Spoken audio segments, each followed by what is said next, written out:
So, big series here. We got the round of 12 in Warlords for... I have not been casting this tournament. I was away with family, which was part of the plan, and then I got sick, which was not. So, we jump into the playoffs, essentially, the round of 12. Winner of this best of 7 moves in up against Hera in the next round. So, obviously, big set to come, but we got to get through this one. ACCM in the red here, playing as the Koreans, which was his second pick, by the way. So this is a very high pick. Vinchester also picked the Civ in the draft. And then in the blue, we've got Jurchens for Vinchester. Not a civilization since the DLC came out that has really been picked that frequently. The map here is Brookside. And now, they are next to this brook, thus the name. A brook, creek, pond. Well, it's not a pond. You could consider this a puddle, though. And both players going to make a dock over here to get some fishing ships up onto the shore fish. Now, it's a weird one, right? Because you can access the opponent's water with your starting dock, but you have to travel a crazy distance to get there. So it's not really realistic. You'll see that. There's then another area with fish, which is pretty far away from the players they could travel to over here. So usually what I've seen a lot of land play here because in order to disrupt the opponent's water, you would want to go forward with a dock. And while that sounds like a good idea, they already have that dock there. They're likely to see you as well. There will be very little surprise. So, and then they can just add one more dock themselves. And then you both have 2 docks, but they're 2 docks there to defend. I think we'll see like scouts. I think we'll see skirms. And I think ACCM might have picked Koreans in order to go forward. But I am coming in with less experience, guys. I didn't cast every single second of every game, so there might be some shakeups, which is actually good. Usually I like to have a really solid grasp.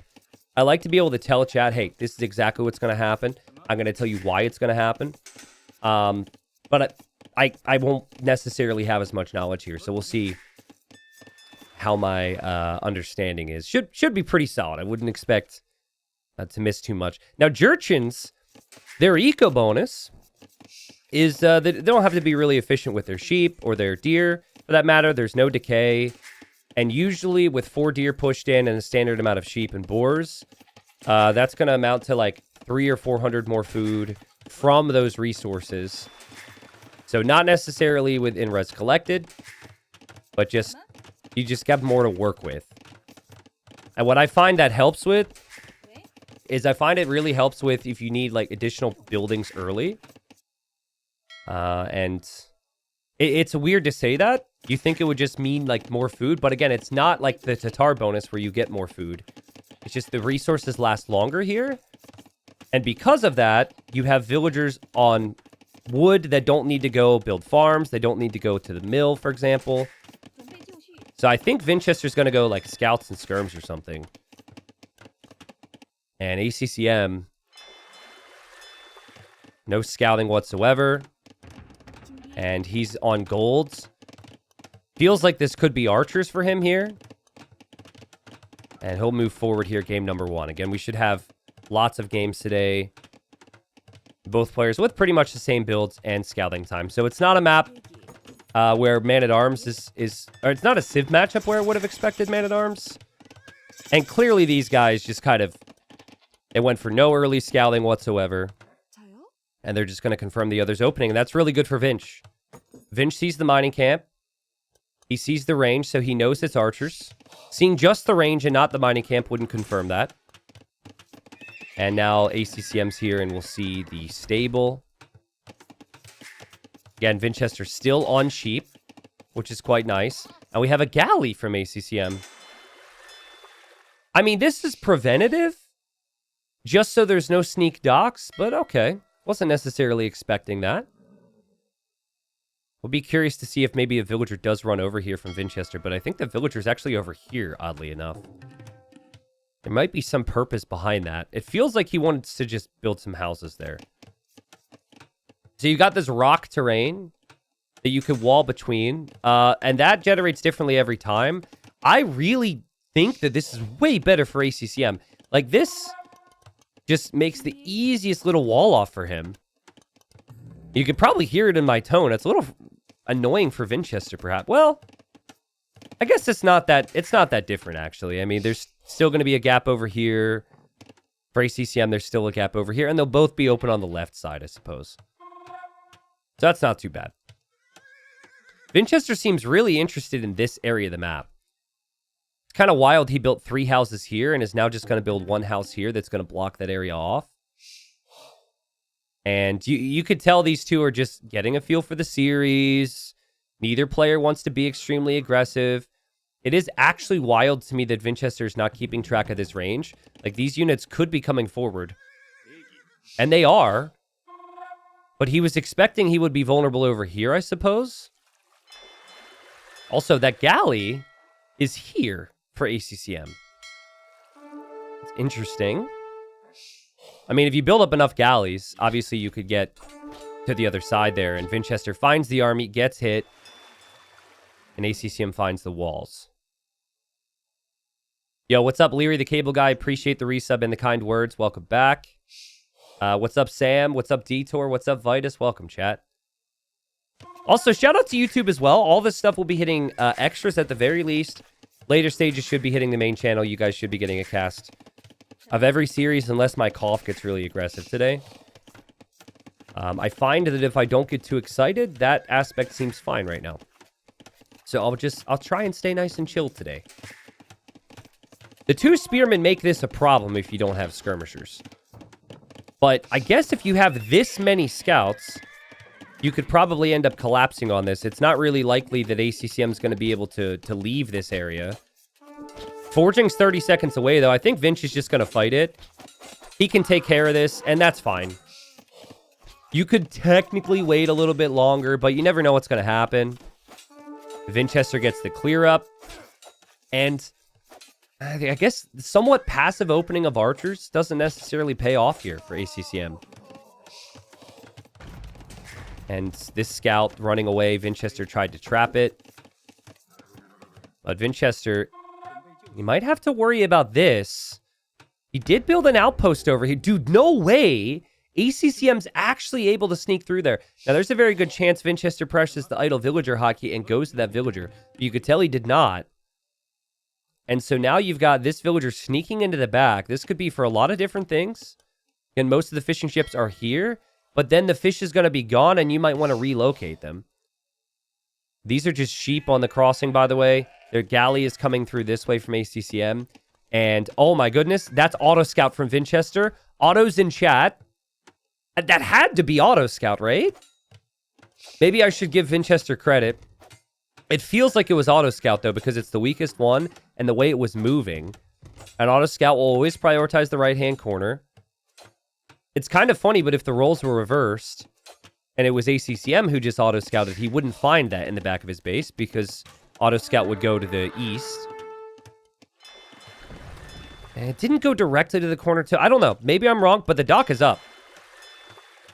Now Vinchester's going to add a stone gate here, which he won't be able to complete.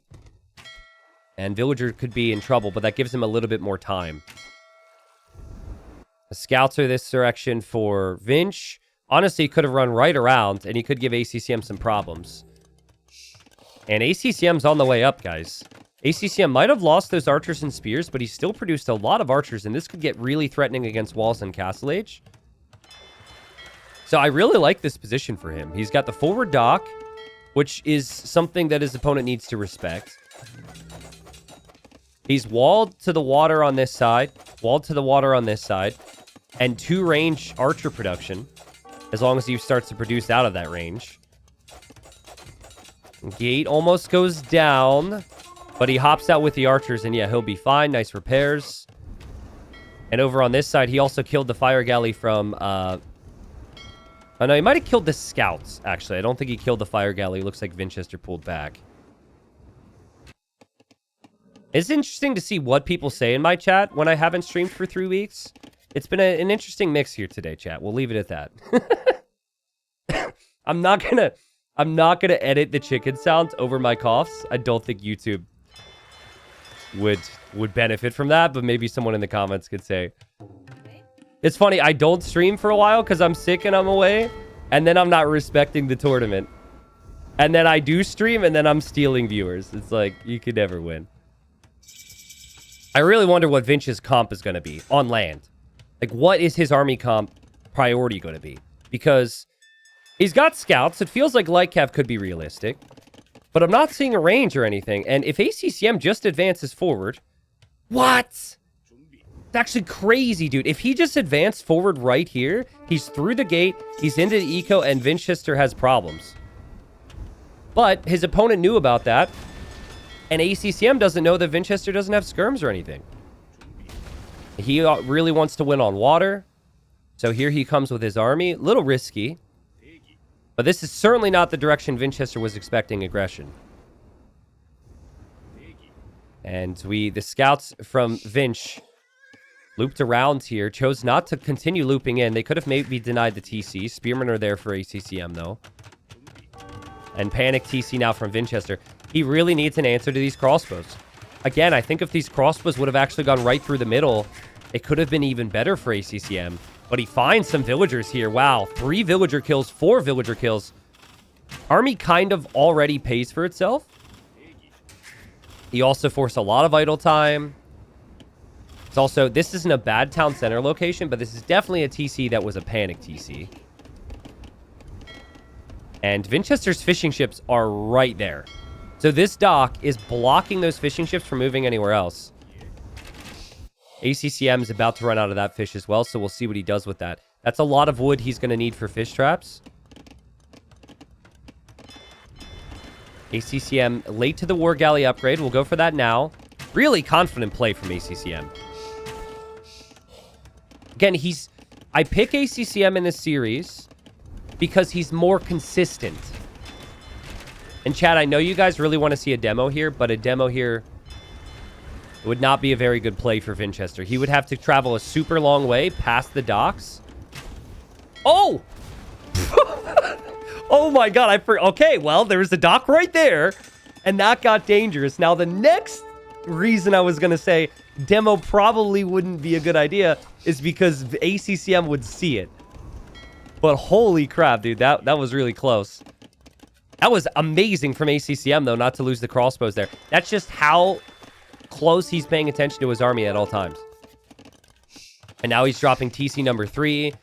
Notably on the front of his base, which is important for coverage, but also he's on the stone. And so here come the light cav. We really just haven't seen this like strong, terrifying army that the Jurchens could potentially go for here. But I guess there's not many crossbows, and the light cav will get it taken care of. And so that army gets cleared up. Fires from ACCM pretty much going to win the water now. The fishing ships all went down. And ACCM's fishing ships, they're actually moving around now. And so his should be able to work, but Vinchester already knows that's exactly where those the fish will shift to. So he's moving over this way. Kayumi, what's up? Hackerman, what's up? Thank you so much. Anonymous donated $10. And chat, I need you to help me with this and tell me if this is correct. It says, did anyone ever tell you you look like young Johnny Cash? No, I've never heard that before. I don't know. I can't tell you if I know what young Johnny Cash looks like. Know what he sounds like? Thanks, I suppose. I don't think he's the ugliest guy ever. Tower now. Yeah, I'm sure all of chat was around when Johnny Cash was young. I'm sure. 3 TCs for both. Once this TC completes for Vinch. But he's 15 eco behind right now. I really like this tower. It's super nice. Koreans feel like a really natural pick here. Mobility isn't an issue on this map. When you can wall up. You have solid Navy bonuses. The towers could be really solid. There's also a lot of stone on the map. So that could be an additional reason. There's stone all over. And now we even have war galleys being brought in here from ACCM. I really wonder... I mean, I know that Vinchester didn't prioritize this map in terms of his draft. But I wonder what he was expecting to have happen here. Because clearly, it doesn't feel like we've gotten there. Also, chat, with the recent Capture Age update, they made the stumps tiny as well. Normal small trees, you have the bigger stumps. Do you like that for casting or what? I knew something was different. I couldn't pick up on it. So if you do the small trees, as Vinchester's still trying to break through here, when you're playing and you do small trees in-game, like the toggle option, that will make the stumps tiny as well. I can never play with that because tiny stumps is annoying. You can't click. So I'm a big stump kind of guy. But while casting, it's not too bad, actually. It's not like you have to click anything here. It might be tougher to see a hole in a wall. Like there, it could have looked like a hole. ACCM has just played perfect. It's just so good. 20 eco lead. Best of 7. So, of course, Vinch is going to want to play on. But there has been nothing good for him. He's not been able to find great counter damage. He's got Navy completely surrounding him. This villager, who we probably shouldn't have named. That's just good. He's going to drop a tower there, which is a sick position. He's never been exposed to his eco. He's not missing any upgrades. He's getting ballistics now. He's getting wheelbarrow. And I really like the Cav Archer choice. Korean Cav Archers aren't as strong as other Cav Archers, but they're really cheap, and you need mobility right now. And the opponent's just making Light Cav. Like, Light Cav are just going to die to the Cav Archers. Vinchester very much trying to find a way back right now. T90, have you been keeping up with the tourney meta still? Yeah, like I said earlier, I've watched a decent amount of games on and off. So I've got a good feel. And I think even without that, there's a massive wood line there for Vinchester that's exposed. As he garrisons the TC. Even without that, I should be able to pick up on like how certain things could develop on a map, right? So we'll see. But certainly not as... I haven't been watching every second like I would typically, so I certainly haven't seen as much as maybe even you guys have. Vinchester is just completely lost. He picked Jurchen super late in the draft. That was the most notable shout out for me. I was like, wait, Jurchens? And I think he was hoping that maybe with a solid scout play here, he could get a win with a weaker Civ against like a strong meta pick. But this is... I mean, look at the mini-map, dude. He's blinking everywhere. His Siege Workshop will go down. This is a good opportunity for streamers to thank people for subscribing. That's what this is. Drax, thanks for the 13 months, by the way. Also, Dave, thanks for the 80 months. ACCM's just played perfect. I actually think if I were in ACCM's position, I'd be... The longer my opponent plays on, the better for me. Because I just get to feel this feeling of control. And it just makes you more confident in your own abilities. The longer you go. So I've heard some other people talk about it. I think it was Sato who once told me. He's like, if it's the first game and I'm like behind this much, I'm out of there, dude. I'm out of there and I'm into the lobby as quickly as possible. You do not want to give your opponent that feeling. ACCM played great. I think there were some opportunities for Vinchester with the scouts. He made so many scouts and he invested into upgrades as well. And he could have still gone around the outside. Koreans can't make demos, so it's not like they can lurk on the shallows there. I just felt like what he needed was he needed his scouts to try and loop around and do damage. Not saying it would have worked because ACCM played a near perfect game. But he needed the scouts with forging to be aggressive. And then he probably needed some skirms here. Like, he knew his opponent was going archers. I think if ACCM didn't go here with the crossbows, I think this is a much faster game. He already had the sneak docks up, which were amazing. Like, that villager was clutch. But, yeah, I think the crossbows could have even come through his gate, like we said. And Vinchester wouldn't have had a strong answer. So, long series here, I hope. Leave it to chat. There's always one person that notices that I need to have more little toggle or like, what is that? Those little... Why can't I think of words? Anyways, we'll make sure that there's 7 areas for wins at the top of the scoreboard for the next games. But ACCM kind of perfect economically. Kind of perfect with military. Just dominated every single aspect of that game. All right. So just fixing the colors here, a lot's going to happen. This is one of my favorite maps in this tournament. This is Ring Nomad.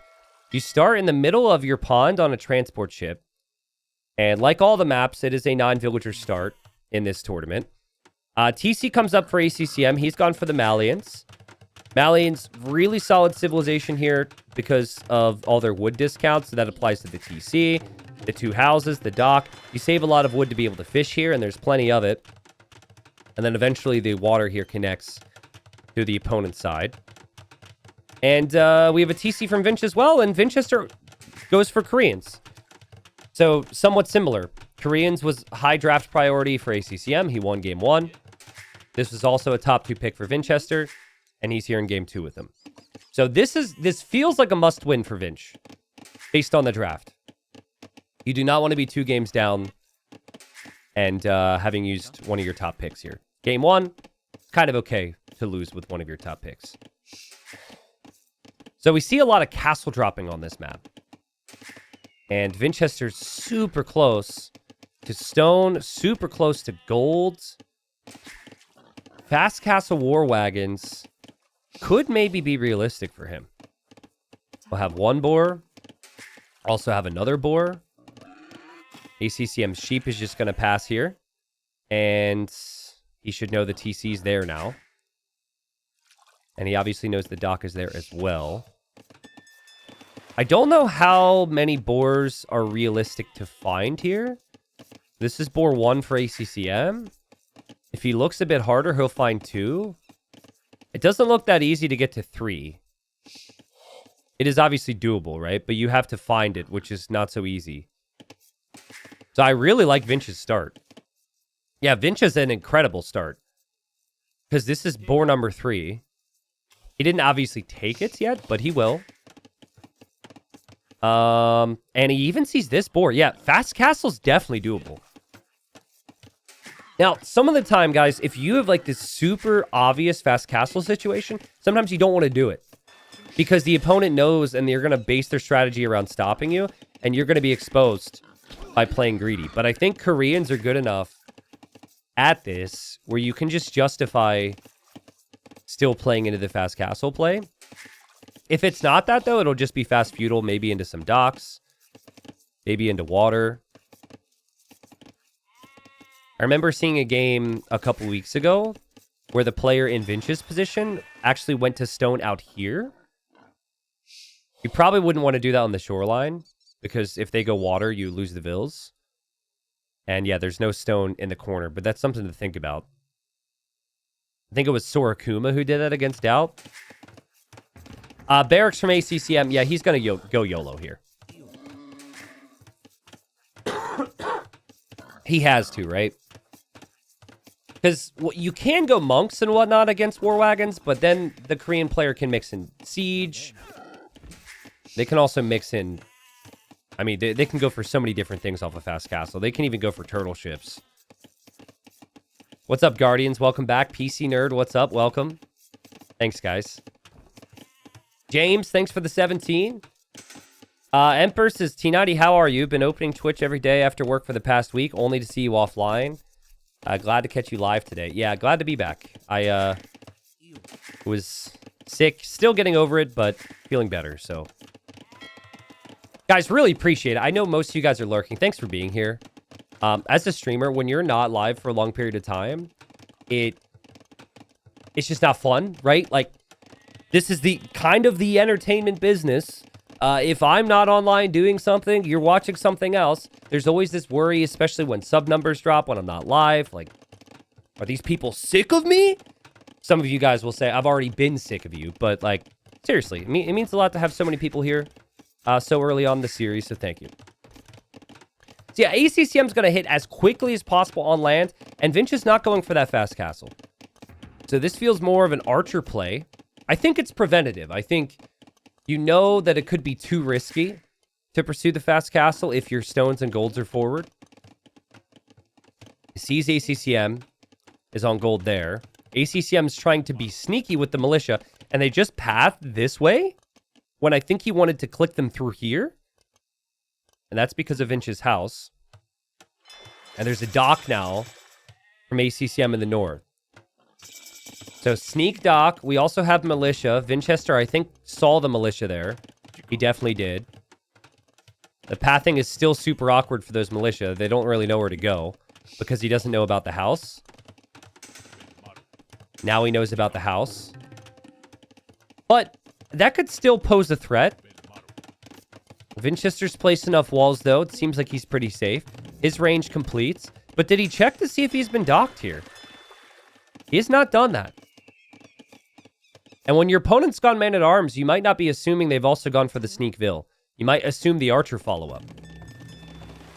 But that's the beautiful thing about the Malians. You can kind of do everything with how cheap things are for you. And the first fire galley from Vinch heads this way. And ACCM's like, fine, I don't need that transport ship. I'm just going to take you far away from your fish. And then he can maybe kill the fish here. Lots of quick walling there from Vinch. Now we got a sneak dock from him as well. So there's a lot happening. And ACCM doesn't know about the sneak dock either. I think it's so nice for Vinchester that his stone is right next to the gold. So he can build a tower anytime he needs. And then he can just get the stone back in no time. That's really nice. What's not nice is that... Okay, not gonna lie with you, chat. My brain completely died in the middle of that sentence. I don't know where I was going with that. Everything's looking pretty good. I was gonna say how something isn't nice, and I don't remember what it is. My apologies. I guess what was not nice here is he's about to be attacked. I love the outpost there from ACCM. And I love the fact he got Town Watch as well, so he won't be surprised at all. I'd like to see Vinchester maybe prioritize this area for a tower. Just imagine long-term if he can get towers up in this location, right between the middle. That's game ending. Ah, I remember. Okay, I remember. Be proud of me. I was going to remind everyone that the Malians get extra Pierce Armor on their Man-at-Arms. So the Man-at-Arms are going to hang around a little bit longer. And that's what's not so nice for Vinchester. He does still have to contend with the Man-at-Arms plus the range units. But you get the armor upgrades on your archer units for free. And also your units are discounted. So it's not a bad situation at all. Fishing ships did have to be relocated, though, by Vinch. Having said that, he did kill all the fishing ships for ACCM. It's just not a good day to be a fisherman. Not a good day to be a fisherman whatsoever. Another thing Vinch can't do is he can't make demos. So that's something to keep in mind with the Koreans. But I think at this point, it's just going to be fires and they'll stop soon. Because the fishing eco is just brutal. It's not good for either player. I think it will remain that way. And it's looking pretty good for Vinch. Guys, he brought in a boar from distance. Not sure exactly which distance, but he brought in a boar. He's on the berries. ACCM, just on sheep there. Does have a mill on berries, does have some deer. But there's a lot more fire galleys for Vinchester, and these two fishing ships are still working. And it's even on the deep fish.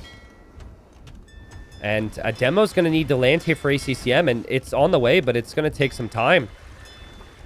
So he's really losing a lot of control here. And now the range units from Vinchester come in. Vinchester maybe goes a little bit too deep here. He's trying to snipe the archers. I think it ends up being okay for ACCM. But, yeah, Vinchester's still on top there. I mean, it's not okay for ACCM, really, because of the remaining army he has, he only has 2 archers, 2 skirms. He lost, like, 3 or 4 units there, only killed 1 in the end. Make that, like, 2 or 3. Is definitely full water control for Vinch. It's kind of crazy that he's just fishing here now. This is so efficient. And the longer he has that, the better things will get for him as he's going to build a tower. Now, Koreans don't have any tower bonuses in Feudal Age. But if Vinchester gets to Castle Age faster, that's a guard tower. And that guard tower will shoot this tower down. And ACCM has to fight this back somehow. But I don't know how, really. Really smart play from Vinch. And again, like we said, he could just shift a couple vills onto stone. He really just had, like, the dream start. And just like ACCM played game number 1 perfect, it feels like game number 2 has been perfect for Vinchester. Apparently, we missed a demo, and the demo hasn't changed too much. There will probably be more fires around here for Vinch. Fishing ship's still working. That's all that matters. This fire galley's still able to loop around. There's a demo here from ACCM on its own. And now another tower from Vinch. But look at the resources. As long as Vinchester keeps the situation as is, he wins this game. Because these towers will push ACCM off the middle. And then he's screwed. Like, yeah, you can move over here to this gold, I guess, in theory, but there's not a lot happening for ACCM right now. Is it Koreans, or is it just the players who've won the game that have looked this dominant? Maybe a mix of both. ACCM losing more villagers now. That'll be 3 more vills. Perfect play from Vinchester. A couple resources away from clicking up. I think market events are off for me right now. Oh, no. They weren't turned off. It's just that he built the market and didn't need it. It's kind of like your games, guys. You guys just feel more comfortable with the market, don't you? I know you. The amount of mid-elo games I see, or low-elo games, where everyone just... Their eco's perfectly balanced. Gotta build a market anyways. Yeah, I've seen that quite a few times. Archers into the tower. I guess if ACCM can take this tower down, that's one less thing he's going to have to contend with when Castle Age comes in. This is maybe the thing he has to do to give himself a chance. I think he needs to follow up with his own tower, too. I think he needs to take this tower out, and he needs to push out and build a tower. Because he's not even close to going up. The tower's still being repaired. But Vinchester's losing his army. Vinchester...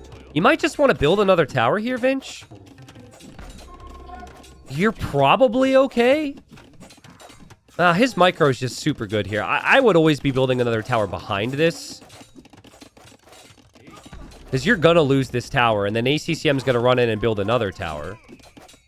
But the ACCM doesn't have any other military around. And so it's just going to be these skirmishers. Yeah, there he builds a tower, and I guess Vinchester just responds with his own. And that'll be a guard tower. And we might see ACCM. I know he has a reputation for not quitting. We might just see him call it here. Like, he is massively behind. And that's just well played from Vinch. Felt to me like Vinchester had... He did a better job of getting the boars. Now, it's a nomad start. You have different generations. Honestly, maybe his TC spot was just way better and he benefited. But every time he needed food, he had it. He won the water, of course, and maintained the fishing control. And he did a great job with his range units. Defending from the man-at-arms. And keeping the numbers high against the skirms and archers. And we have a 1-1. Not much more I can really say. Typically, games end up like this on this map, where you see a lot of the TCs in towards this area. It's funny, that would shift immediately. You can completely change the map if you have the transport ship start near this shoreline. On both sides, then players would probably go other directions. But because of, I guess, the amount of resources here, and the players wanting their TCs up as quickly as possible, most people tend to go there. And there's the KD for Vinchester. Well played. 1-1. Best of 7 here. And now both players have won with one of their top 2 picks. Both players have won with the Koreans specifically. And Malians doesn't feel that weak for ACCM. We'll just double check. Okay, Malians was pretty high up there for ACCM. So you could argue this is better for Vinchester now. Just based on the draft and the fact that his loss was with a lower pick. Okay, we got game number 3. So far, series has not really had competitive games. Both games have been somewhat one-sided. So hopefully this game ends up being a little bit more back and forth. I think that this map lends itself to being a bit more back and forth. But I gotta say, I'm surprised by ACCM's Civ pick here. So, I mean, Vikings can be very good on water maps. There's plenty of water here on immersion. But you can't really play through galleys in the middle ponds. Not easily, anyways. Obviously, if all players, if the middle pawns weren't there, then yeah, you could go galleys or longboats on the outside and maybe dominate this one with Vikings. And that gives you a pretty clear game plan. But I think if I'm Vinchester, I am not docking anywhere near the outside to prevent that game plan. I maybe go for a dock in the middle. And then the opponent can't make fire galleys. And then you could have some problems. Now, I say all of this, and he's going to dock on the outside.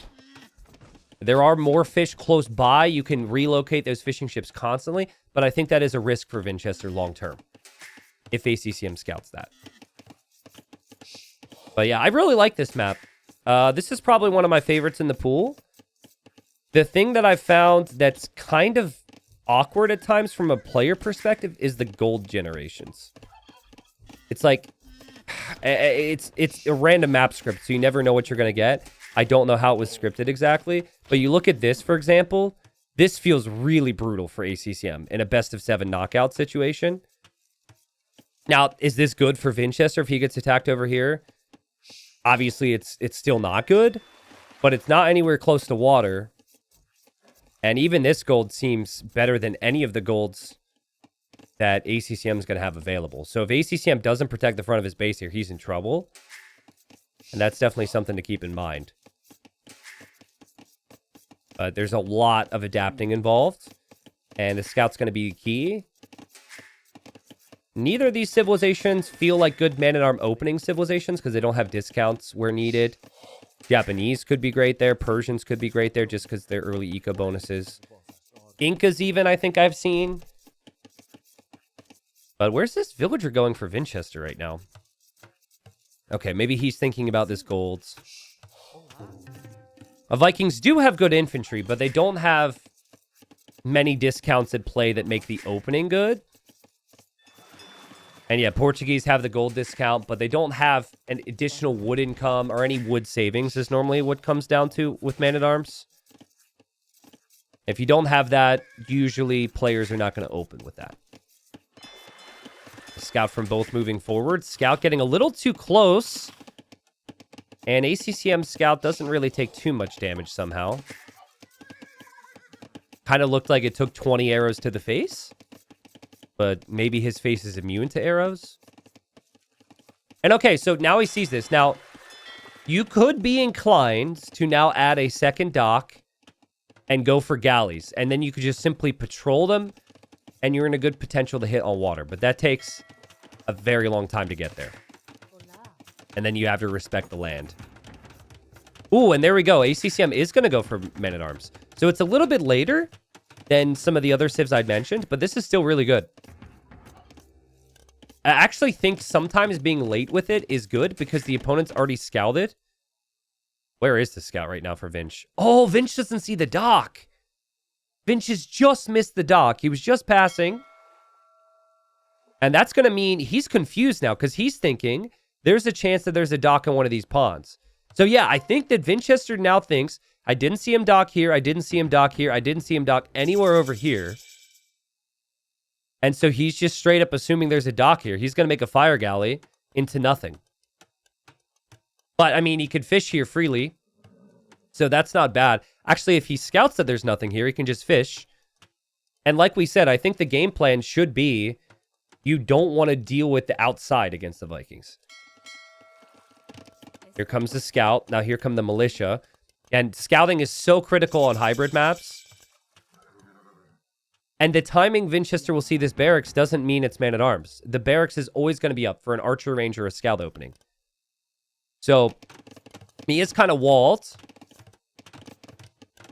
And the militia are in this area. Vikings have more HP on their man-at-arms. ACCM sees the range. Vinchester's still very confused because there's no way this opponent isn't docked here. And yeah, excuse me, it's awfully quiet. And this is where you have to play safe, and Vinchester has done so. Still, with 4 villagers not working, though. They're hiding behind the palisade walls. They're clocked in. They're supposed to be working, but they're watching, what is it called, Twitch? Is that what the kids are doing these days? Yeah, I think that's what they were doing, but their boss has showed up now, and they're going to get back to work. A nice job from Vinchester to have the preemptive walls. And Vinchester, I think, also saw the dock on the back, so he knows what's up there. And over-chopped, but got the re-wall down there. Very well played from Vinch. So, 4 man-at-arms now for ACCM. And Fire Galley from Vinchester here. And he can still add fishing ships here. A lot going on. Viking wheelbarrow upgrade. Certainly going to start to feel nice at this point, especially once farms come up, which you should do. And then handcart is also free. Wheelbarrow is really helpful in crazy hybrid situations too, because you're normally exposed with a lot of eco, and you might need to run from a resource. That helps. So res collected's close. But I would say in some ways, I think ACCM's position might be slightly superior. Especially if he starts to mass the galleys. Just 4 galleys on the outside can take out 1 fire ship if the micro's there. And the man-at-arms command respect. Some type of a response. But ACCM is probably wondering where these archers are right now. Because he didn't see them next to the man-at-arms. Now he's coming back. Now he sees them. That's all he wants. He just wants those archers to chase him. I don't get why he doesn't try and run into the berries at this point. I think ACCM's army positioning hasn't been... There's been 1 or 2 instances where I'm thinking he could maybe be in a slightly better position this series so far, but... He doesn't have fletching in yet. Vinchester just completed it. But that's 10 seconds away, and now the man-at-arms move this way.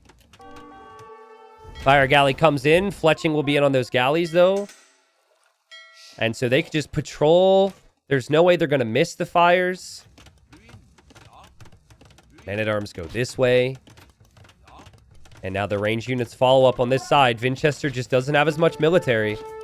He's defended very nicely. But this could get really difficult. Excuse me.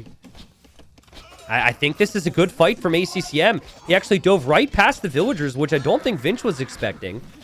And now the man-at-arms are there. Now, he's not able to keep the archers alive. That's well played from Vinchester. That's super well played from Vinchester, actually. He just pulls the vills. He snipes the archers. That's really what's going to threaten the vills. And there's so much going on there, ACCM couldn't block it all. You could have used a man-at-arm to block the vills so they couldn't run. But then he couldn't micro the range units. And then maybe he can't micro the galleys. And there's just so many other things to look at. We do have 3 fires now for Vinch coming in. And like we've always said, like on hybrid maps, you usually don't want the galleys. Because there's so many different things to look at. Markets being used from ACCM. This feels like a game that could be ended in early Castle Age. So he's really pushing the timings here. He's camping Vinchester's gold. He hasn't killed the vills yet. The gold villagers are living an awkward life here for Vinch, but ACCM just all over him. Still really trying to get the resources for Castle Age. I think if he uses his fishing ships as tanks here, I still think his galleys can win this fight. And he's still microing over on this side. And man, ACCM is he won't stop, dude. Eventually, these villagers are going to die in here. Like I said, these galleys, they're going to be completely fine. Killing off those fires. These are Portuguese fires. They have more HP. Vinch is on the way up to Castle Age a little bit faster, though. He's still just mixing in his own skirms to try and take care of the opponent's skirms. And he's going to leave. It's kind of funny how he said that ACCM's golds are worse. And it's Vinchester the one that's having the issues with the gold, right? Why it's really important. You can't just oversimplify it and just say, oh, map win, civ win. There's a lot of gameplay elements involved. And guys, the man-at-arms might not have killed anything, but man, have they been a force that has just controlled this game for ACCM. It's so nice. He's threatening the buildings. I would personally like to see arson right now. He could break through those houses so much faster. And there it is. There we go. I love this. So difficult for Vinch. He can't move out with his archers. And he can't add scouts or anything against the skirms because the man-at-arms are there. Now we have docks for ACCM here. And we have a dock for ACCM here. Yeah, we're going to see longboats. And it's weird. Like, it is super uncommon on a map like this to see someone pick Vikings to try and mix in longboats into all these different pawns. We'll see if it works out for him. But I really like the amount of skirms he has. I like the amount of control he has. And he has forced Vinchester over to this gold. And Vinchester only has 4 on gold, which is a big deal. Vinchester can't get the upgrades he wants and make the navy he needs, if that's the case. He does get Bodcanero in, though. A couple more villagers come over to this gold. Bodcanero. And about, like, 30, 40 seconds to use that advantage. The skirms are getting the pickoffs they want over here. Vinchester might be able to drop a TC on this gold now, or on this gold. He is being chased on the outside, though, by those galleys. Definitely the closest game of this series. Game 1 and Game 2 weren't really competitive. One player just got a massive lead in both pretty early. But now ACCM, I think his advantage on land is going to lead into an advantage on water as well. He pulls Vinchester off of this gold, kills some vills. He's pushing back in this area. Finally, the man-at-arms will die. And Vinch is going to make caravels? Vinch is making caravels. Now, caravels are supposed to be good against longboats, but that's in big groups because the caravels do pass-through damage. I don't think individual caravels are actually very good here. I mean, it'd have to be a disgustingly broken ship for you to win 1v5. But he wasn't expecting the numbers to be there. And who would have thought that longboats could work on the pawns? And guys, if you control these middle pawns with longboats long term, super difficult for the opponent to do anything with their army, right? Like, you can't move out across the map at all. Knights from ACCM. Doesn't have a second TC yet. He'll toss away some skirms. Gets the pick off there on the monk. I think ACCM could shift into a second TC in theory. He's got lots of resources here. Oh, man, the knights are doing some crazy damage. The knights are through now. Men-at-arms are still through. And are still attacking, and then the skirms are also hitting the villagers here. This has turned around so quickly. So much aggression from ACCM. There's just attack signals everywhere. And he defends the golds, and now the man-at-arms are through. He does have the caravels here, I suppose. He'll lose his fish in the middle. He'll then eventually lose this dock. This villager will never be able to accomplish whatever she's doing. And Vinch is just barely hanging on here. Wow. Really interesting. Vikings are such a weird pick compared to, like, most players' thinkings, but not the first time we've seen ACCM cook up some strats. Certainly won't be the last time. He's 2 town centers. He has wheelbarrow and handcart already. He's got more fishing eco than his opponent. He's basically got full water control where he needs it.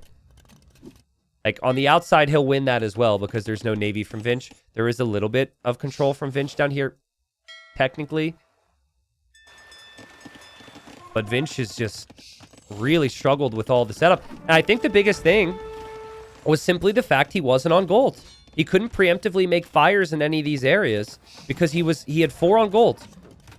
And he had to shift off of his gold spots so many times. That needs to be a delete. ACCM deletes so it's not converted, and now he's in on the wood line with knights. The only thing that I think is complicated for ACCM in this position now is this area. I don't think he can really sneak a dock up.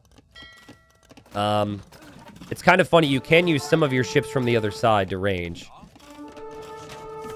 Seems like the skirms got converted here.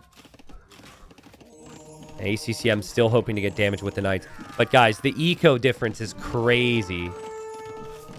I think ACCM doesn't realize that monk is still converting. So maybe Vinch will deal with that and can breathe for a little bit. And now the second TC's up. I wouldn't suggest using monks on the caravels. Yeah, this is the potential win condition for Vinch now, is the middle. Because the golds. Guys, like, the golds are so bad for ACCM. He needs to come over here and take this. But both of these golds cannot be taken because it's next to water. That is Vinch's way back into the game. I don't even think Vinch is saving for Imp. I just think that this just happened because he wasn't... It was such a messy situation. But yeah, I mean, when you're behind and your resources are looking this close to Imp, you might want to unqueue some Vills. And maybe just having Bracer on your ranged units could make all the difference here. I don't think ACCM is realizing this gold this year. There, now he realizes. Because Vinch realized that that's the only gold. Vinch? Vinch has a decent amount of range units. Well, he just lost 4 of them, so bad timing on that comment, but still, he has a decent amount of skirms. He knows this gold is being taken here. If he can pressure this, I could see ACCM having some issues. Vinch is on the way up. Caravels in the middle need to be respected. Vinch is 2 TCs here. Vinch will have a couple relics to work with. Vinch will have some skirms. Vinch will have ballistics. Res collected is much higher for ACCM, but res collected into what? It's just skirms. And if the opponent can maybe outrange those skirms, maybe it's doable. Yeah, missing horse collar is kind of painful. With other civs, I think with Vikings, there's so many other positives to your eco, you're just like, whatever. I know, he's going to drop a castle here. So he can reclaim some of this gold. He's going to drop a castle here. And that's a good move. Vinchester does not have his own castle. But Vinchester does have crossbows. He does have skirms. This castle, it feels close to going up. Yeah, the villagers move around fast enough. Probably will. It's worth taking a couple losses to complete this. And Vinch has to back away. Vinch's Siege Workshop villager gets sniped. One of the Siege Workshops completed, though. Skirms for ACCM. They're venturing out dangerously. And he needs to click up to Imp yesterday. There he goes. Portuguese can make bombard cannons. Vikings cannot. Props to Vinch. If Vinch didn't go for the fast Imp approach, he'd be completely dead. But tech advantage is a way back. And this middle area could mean cannon galleons, too. ACCM right now is just got to hold. Anything you can do to defend. Masonry for the castles would be important. Does have his navy down here, so he will have all of the outside water control. There's nothing there from Vinch. It's also not worth for Vinch to try and reclaim that. Guard tower, I really like. It's exactly what we just said. You need any form of resistance you can get to defend this area, and this gold is just painful. But guard tower won't complete. Or the upgrade will, but the tower won't. And Vinch is going for chemistry now with 2 siege workshops. Excuse me. Guys, like, what is ACCM going to make? He's going to make skirms. He's going to make trebs. The bombard cannons can deal with that. Vinchester can absolutely win this game. The weakness of Vikings, the lack of fire ships, the lack of an overall tech tree. They don't get bombard cannons like other civs do. They don't get good cav. ACCM did a lot of damage with knights despite that. You just have to win through pure eco right now. And that's tough to do if you're ACCM when your eco is right behind this castle that's about to be pushed. I actually think ACCM needs to make ships here so the bombard cannons can't push through the middle. That's kind of the weird thing, is they both can make navy from this pond. Ballistics now on the way for ACCM. Yeah, the bombard cannons are going to sit on the shoreline there. But that's still only 3 longbows. Or longboats, sorry. Skirms and caravels against the longboats over here. Ballistics will be in. Chemistry needs to be clicked as well for ACCM. Not that he benefits with bombard cannons. Vinch doesn't have many skirms right now. He only has 6 skirms. There's 20 for ACCM. A couple knights back here, actually. But those skirms have to be careful. You have to be really careful now. Still waiting for upgrades here is ACCM. As this dock goes down. Ugh. His economy's insanely strong. But does he have the units? When you're trying to treb down a cannon galleon, that's when you know you're in a dicey spot. And that trebuchet could be sniped by the cannon galleon. Guys, this is Vinchester we're talking about. His micro is some of the best in the game. If he just snowballs right through the middle, what are you supposed to make if you're ACCM? You can't make infantry against this. You're not going to have the time anyways. You can only make ranged units. Castle down. Trebuchet down. Bombard cannons are still here. Skirms come in. Okay, so this is big. But the bombard cannons are all firing at different times. It's really hard to micro in this scenario.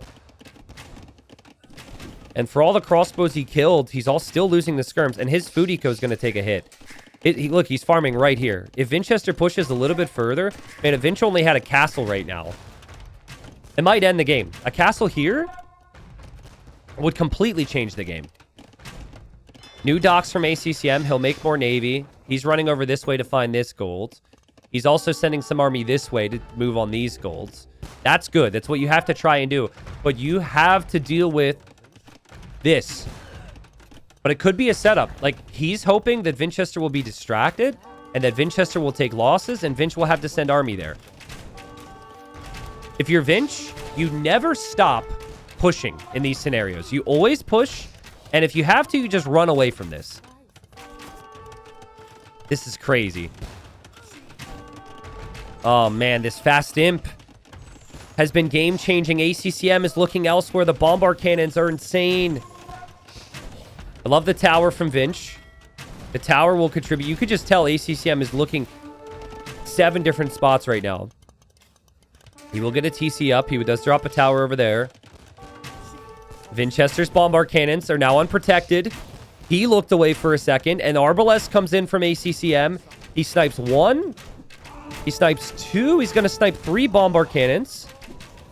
Honestly, might even dive in for the rest of them, but I don't know if he has the numbers. Significant losses for both, but there's not a lot of support for the bombard cannons now if you're Vinch. Ooh, also raids over here from ACCM. Beautiful tower and gold spot there. Beautiful TC spot. And Vinch has to back away. Vinch actually has very little on gold now because Vinch can't take any of these golds. The only gold miners he has is on ACCM's gold. That's pretty funny. 20 on food for both. 84 Vils versus 110. But yeah, it's just bombard cannons. Vikings have a weakness here. They cannot play into bombard cannons. I like this castle from Vinch. Earlier, I was thinking you drop the castle on the face, but now you don't really have an army here. And it's clear that if this game stabilizes, it's probably better for Portuguese, right? So this is exactly what you want. Also takes ACCM out of this position. Army from ACCM's here. But this castle's going to go up. You have to choose army or villagers, and you're always going to want to choose to trade armies there. And ACCM lost his arbs. He's lost his treb. He does have cannon galleons. But he's starting to lose his docks as well. This is a crazy game. But now suddenly he has access to cannons. I think the real game changer for me is now ACCM could have the same idea on the other side. He could go cannon galleons here, and he could take this castle out. And there they are! That's so sick. Also, cannon galleons, they used to fire a lot slower. They're much better these days than they were in the past. And it's what you want as Vikings. You want to be playing with Navy, right? I mean, again, if Vinchester never had this middle pond, this game was over 20 minutes ago. The ponds play a big role in keeping yourself in a game on this map. Eco count's still great from ACCM, and what a great job. He still cannot take these golds, but he's been taking some of this golds. Vinchester loses his army. He doesn't know all that's there. And he was taking some of this gold. But I think he's soon out. Okay, he found another one down here. Vinchester has to avoid the ponds, so he moves that way. And now he's scrambling up a dock, but that's still a lot of longboats for ACCM. And now there's the cannon galleons for ACCM, and you can feel that ACCM has found the right positions. He's camping this gold perfectly. That's stand ground, at least with those arbalests to deny it. That's perfect. Here, he's got his ships where he needs them. The only thing he needs an answer to is this now. Again, Vinch's gold income is basically on the front. ACCM skirms, slowly taking out those cannons. That won't be enough, though. He needs more. He needs more ranges. He has a decent amount, actually. And the castle for Vinch is going to fall, dude. Mainly because of those cannon galleons, but obviously the castle here and the trev from ACCM has been sick. Guys, a sign of a good player's... I mean, it's a combination of a lot of different things. But in this case, ACCM got a massive lead, and this got dangerous. This got shaky. But he has been able to grind his way back into this game. He lost the tower over here before. New tower. New TC. Again, still has this position locked down. And now he has enough skirms, and I think Vinchester's losing control. Or correction, he hasn't really had control over the last few moments. And he's just simply losing everything that he has now.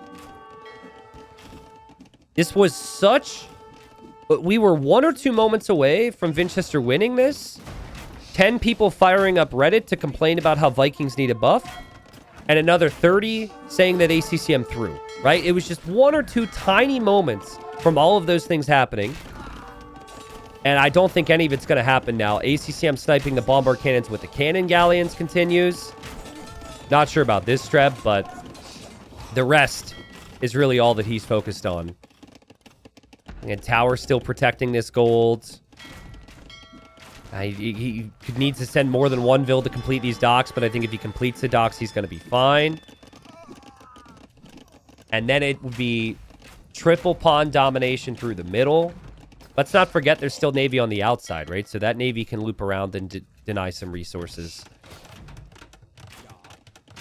It was just... Maybe Vinchester, maybe he did need the forward castle, but he was never on stone on the fast imp because he didn't need a castle for anything. He didn't need trebs. Maybe that's what Vinch will regret. Because I think the push was crazy good here. And then he lost 4 cannons to the Arbs. I think that was the moment. But he didn't have more army in support because ACCM was hitting him in the other spots. So ACCM set that up. Yeah, Vinch just doesn't have the army anymore, guys. Bombard cannon will get sniped. The Vils will get sniped. The docks are coming up. And it looks like ACCM going to take game number 3. Easily the best game so far between these two. What a performance, man. Vinch will push back over here, but he's going to lose everything else, it feels like. Excuse me, sorry. Still getting over being sick. Very fun. No gold for Vinchester, so best of luck for him to afford things here. I mean, gold units are cheap. But cheap is not free. And he's losing his TC. And this doesn't give him immediate access to this gold. Because you know ACCM is going to have an army to deal with this pretty soon. So he's got all of his army over here, essentially. He's trying to reclaim the water a little bit. And the caravels are doing a really good job at that. But he's lost his starting TC. There's so much of his ecos over here. This is actually where champion should be where you consider with ACCM's position. Because you've got ridiculous food eco. And your opponent doesn't have a lot of gold. So your opponent shouldn't be able to go for more Arbalest. But you see Arbalest. And because you see Arbalest, you don't think you want to go champion into that. And so he's just going to go light cav to just raid, I guess. Berserks would be good if you had more castles. They're kind of spread out. Yeah, Elite Berserk would actually be pretty sick too. You can just go Rams and Skirms and light cav and Trebs, and you can just wear Vinchester down now. I think Vinch will resign if he loses his... Yikes. If he loses his Arbs and if he loses his Bombard Cannons. But... it's just kind of tough for Vikings to finish the game off in a fast manner, so... we'll take ACCM a little bit longer here. That should be a Bombard Cannon down. Bombard Cannon down. Ooh, no. Actually, he might run out of gold to repair it. Ah, there's skirms there. Army just comes over this way from ACCM. Vinchester's like, how's it feel, ACCM? This is how everyone feels when they play you, because you never resign. But they're just focused, guys. They're focused. And the GG's called. Whew. I mean, ACCM's opening was insane here, right? He got ahead. He had a really big lead. Vinchester almost was able to bring it back with the fast imp. But ACCM makes it happen by holding on. It was so cool how quickly he moved.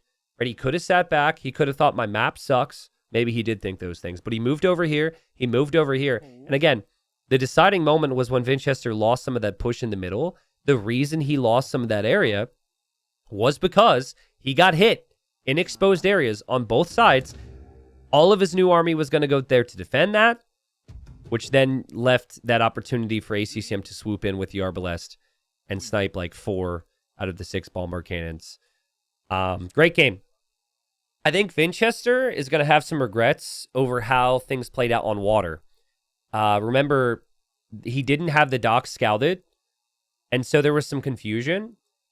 If he had been a bit more fortunate and found the initial dock, he would have never gone for the dock here, okay?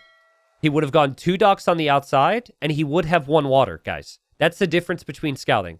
Because early Feudal Age, the fires dominate. But what happened was, it ended up being 2 docks against 1 on the outside initially, simply due to the fact he didn't have that scouted. And Vinchester assumed that there was going to be fishing ships here, that he was incorrect, and he just didn't have the reading because of a couple tiles, dude. A couple tiles. Like, it wasn't like he wasn't looking. I can't sit here and say he wasn't scouting. I'll go back and show you. He missed it. He didn't see this dock, and because of that, he went for this dock. And, you know, it's just the easier play would have been double dock on the outside, fire ships into the galleys early, and maybe he kills the fish, and then maybe ACCM doesn't have the eco lead that he did with the Vikings. GG. All right, game 4, best of 7. This is do or die now at this point. Reminder on that. Round of 12. And we've got Arena. ACCM playing as the Bohemians, an Arena powerhouse, up against another Arena powerhouse in the melee. We've got snow, and we've also got chickens on this generation. So that's worth noting. And the relics look like they're maybe a little bit better for ACCM. Relic over here close to the walls. Relic here close to the walls. But the melee, pretty flexible civ just because of the timings. They're able to advance, excuse me, faster to the next stage, which could be used in a lot of different ways. So it could be little feudal boom for Vinch. Could go fast feudal. Rush the eco upgrades. I wouldn't expect that if he has 4 on wood, though. I think this would just be fast castle. But while you can straight boom and you can focus solely on eco with the melee, doing that against the Bohemians could be really complicated.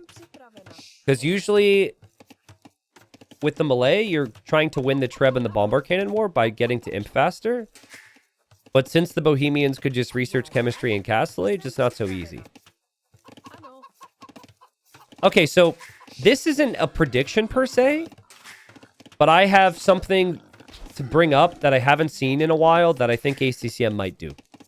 And I think he was actually one of the ones to start it. I don't know if it was him or Nikov, but it was like 2 or 3 years ago. We might see ACCM go for siege tower hand cannons here. Some people with Bohemians will say, okay, my cav sucks. Let's go cav anyways and just boom. But I've seen fast castle, bit of a mini boom economically, into the chemistry upgrade, into hand cannons for full map control. And then when you do that, you add the siege tower so you can hop over the opponent's walls. That takes a lot of time, though. But I remember ACCM doing that multiple times, actually.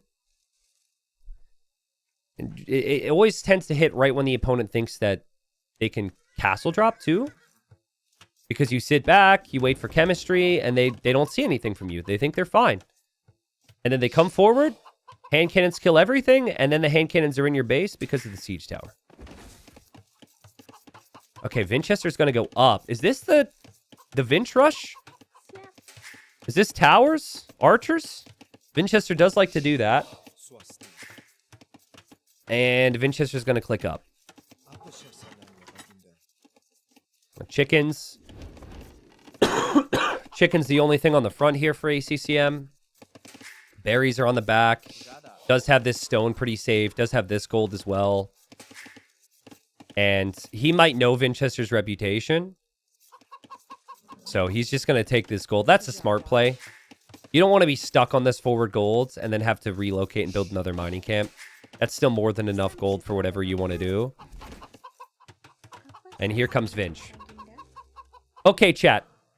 I have a funny story to bring up from like 9 years ago or 8 years ago, but there's one person who I'm good friends with, and you may know who's not going to like that I bring it up.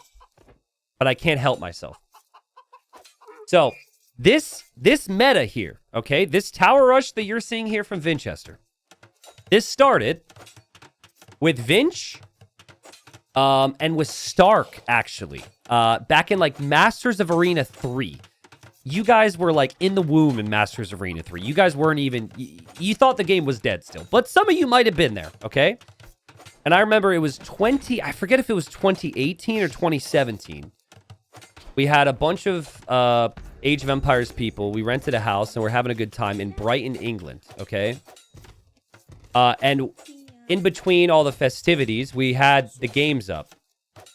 And I think it was, like, Stark playing... And it was a tower rush fest, okay? Because it was the first time that the feudal age walls had lower HP in feudal age. And on maps like Arena, so it was a tower rush fest. And standing next to me was Viper. And Viper was due to play in that tournament next week against the winner of the series, okay? And he goes something along the lines of, I don't see how people die to this. It's so stupid, right? And then the next week, Viper is up against the guy who's doing it, and he loses. And there's so few memories of Viper, you know, looking bad. There's so few memories. I hold on to that one. I cling tight to that one. Also, Vinchester's ACCM's done the right thing here. He gets to the next stage, he gets Loom, and since projectiles just absolutely suck, he just drops down another piece of stone wall that very well played. The thing that's not so well played is the fact that his tower may be shot down now. But well played. That's just a funny story. I think this tower rush with the melee is completely fine, by the way. It feels weird, but you just force so many reactions. And the melee bonuses are already so good. You can take your chickens behind this. You can add the farms behind this. But yeah, poor Viper, right? Like, that story's 7 or 8 years old, and I'll always remember that. That trip was really interesting timing, actually, because that was also the time... Here comes another wall. Wow, super well played from ACCM. He's like, you shall not pass. That was also the trip that I told Viper about Fatslab. Because I had just found Fatslab and recorded a video about Fatslab. And then he played Fatslab a couple months later. All right, so a couple things here from Vinch. I think if you're going to try and break through here, you maybe need to be a little bit closer to your original tower the second time. I'm surprised that he decided to go so far away because ACCM was just able to do the same thing again. This is why some people actually attack the gate these days, because it's harder to panic wall because you need to go for multiple walls. But it obviously takes longer to go through the gate. So that's why you don't do this. It's tricky. Everyone likes to say projectile... everyone likes to say it's TCs that don't hit. And sure, TCs don't hit like they used to, guys. But it's projectiles in general. Like, that tower, we can go back, remind me. That tower was fully garrisoned and was hitting that Vil. And that Vil barely took any damage. And that's why you're able to defend the tower rush like this. If you're thinking about it. Look, you could try again. Fletching is in, though. This gets trickier. And, okay, loses a Vil. Does get a little bit more wall down, but now more HP. Boom. You get to Castle Age, you get the additional HP, and now your opponent's never getting it. So, I don't think Vinchester is going to be very happy with what he accomplished here. He only has one tower. He didn't break through at all. He didn't take his opponent off of resources. He did kill villagers. Or one Vil. But now, sorry, did I say ACCM wasn't happy? I forget what I said. Anyways, Vinchester's going to fall back to his base. He needs to rush to Castle Age. And ACCM is going to make the mangonel to take out this tower. This tower will go down very quickly. And there's no villagers here to repair because they all went home. But the big thing for ACCM is you cannot idle your TC in these scenarios. You need to ensure that you're buying food if you don't have the farm count. All these things he should do. And wow, he's also going to get another archer pick. So, sorry, that's not another archer pick. That's the first archer pick. Let's see if the scout gets sniped, though, by the archers. Boom. That's well played from Vinch. Heptar says, Trush is usually not worth the risk. I've seen Vinchester do it so many times. If you have multiple towers in your opponent's base, especially if you could deny resources with it, I still think it can be really good with the melee. The beautiful thing about it, too, it could be devastating and game-ending if it works with the melee, and then if it doesn't work, it's whatever. Other civs, you're sitting back thinking, oh, no, this is horrible. Not with the melee. Everything's still more than fine. You still have good eco. You're still going to have more Vils. You now have a couple archers out on the map to help with relics. You also snipe the opponent's scout. You kill the Vil. So I think it's fine. But it does depend. ACCM, 2 town centers now. So at least he's faster to that. And I think Vinch initially was thinking fast Imperial Age. But he realizes there's not a big pushback. There's not a lot of monks or any clowning. So he's going to shift this into a boom. Second TC, third TC, and chat. We are going to see it. We are going to see it. I might have been gone for freaking 10 days and then got sick and had the flu and coughed up a couple lungs. We are going to see a university and chemistry and Castle Age. I talked about it 2 minutes in. I have the feeling. Okay, well, now we got the third TC. We're still going to see it. The Siege Workshop's already up. That's prepared for the Siege Tower. ACCM, don't let me down. I'm telling you, dude. Like, you need map control against archers. You can't move out with just a single mangonel because of the scout. You need hand cannons. And the last thing you want to do is you want to sit back and let the melee come forward and drop a castle on you. I'm certain of it. It has to be the best play for ACCM. I think the university will be built very shortly. But I could be very wrong. I just feel very strongly about this, you know? Just promise me you'll be impressed and mesmerized by the prediction, chat. Because it's not typical, by the way. Like, usually on Arena, what's happening is they're getting chemistry while they're on the way to Imp. And he might do that. But I have memories. I remember you doing this, ACCM. There's the monastery now. That's probably not for monks, actually. That might just be for fervor. Because that makes the villagers faster. And they're booming. Monk is out getting the relics for Vinchester. He should be able to get all 5 relics. Which means ACCM is on the clock. Still no university. I'm worried for my prediction now. Here we go. University with this Vil. Here we go. This is the moment. This is not the moment. He's adding farms. He's building houses. Okay, he might not do it. He might just go for the death comp of bombard cannons, the Hoofnitsa. Like Halb Hoofnitsa. Halb Hoofnitsa is a little awkward against the melee. I don't really know if you need to go Halbs.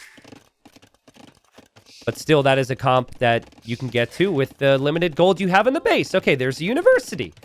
Now, do we have a... We would need a barracks and an archer range now for this to really click. It takes time for chemistry, so...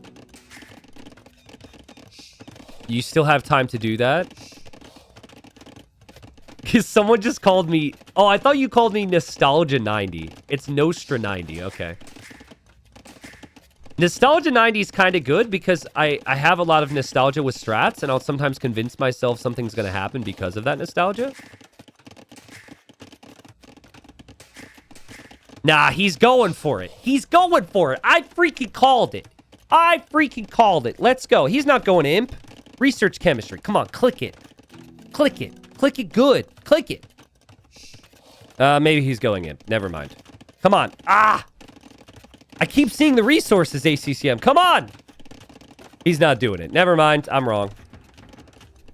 Kind of feels like he could have, but the longer you wait with chemistry, the better it is to just click imp. I'm sorry, chat. Thank God we didn't bet gifted subs on that. I had a horrible streak of gifted subs before the break. So at least I'm saved as far as that's concerned. Can you imagine if he did it, though? He has 8 to 10 hand cannons here right now. He clears this castle. It never goes up.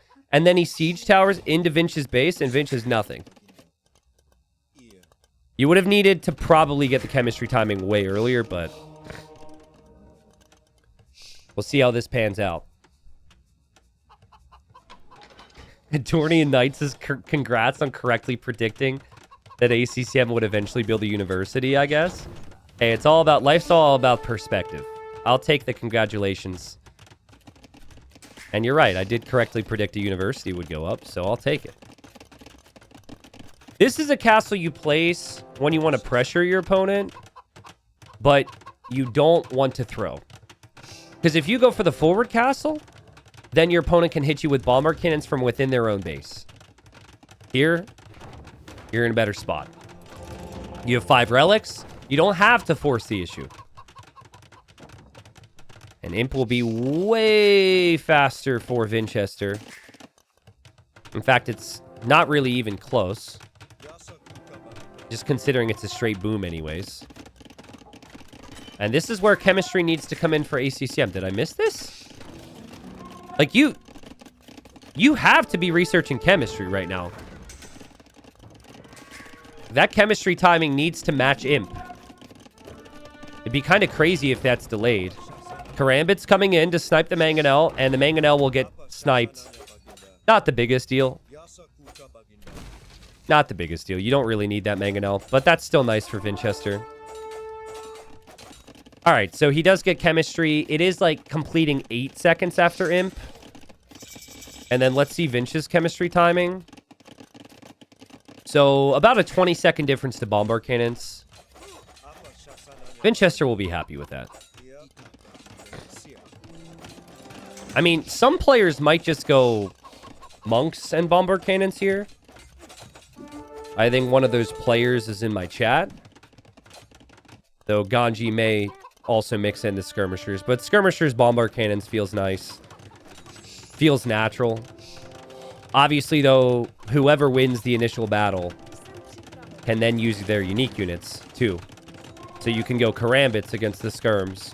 You can go for the wagons against the skirms. The difference, though, is that the wagons will still die to the siege. And Siege Workshop could be producing a bombard cannon, but it's starting to get trebbed. That's smart from Vinch.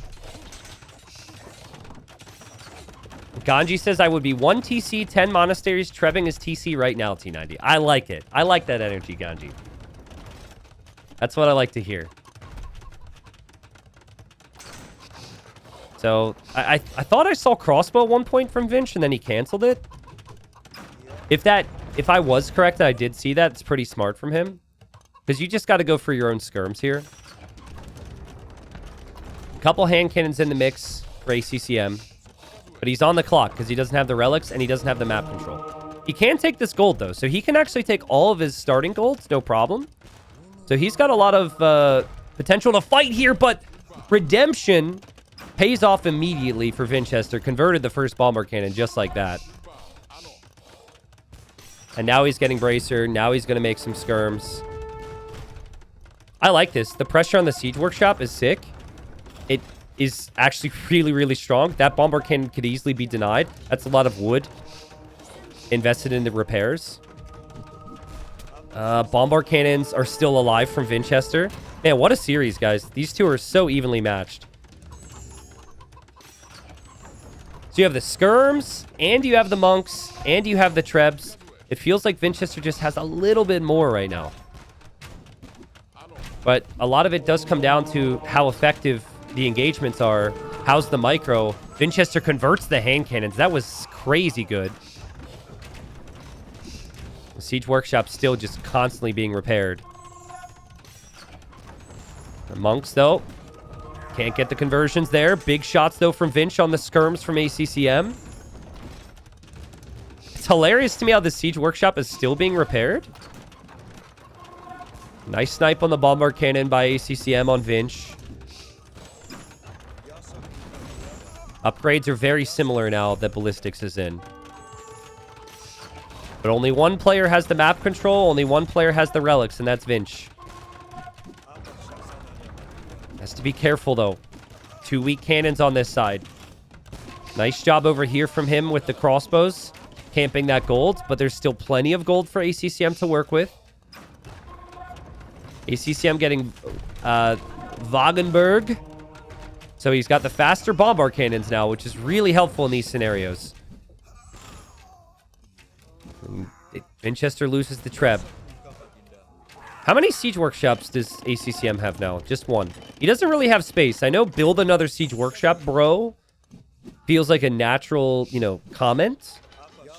But it's never that easy when you lack space and you want that production right next to the fight. They're both getting siege engineers now. So both players are hoping and maybe feeling like they're going to beat the other to that timing. But they'll find out pretty quickly they're both going to have that. And finally that tower goes down. Oh, Vinch. Oof. That gets dangerous.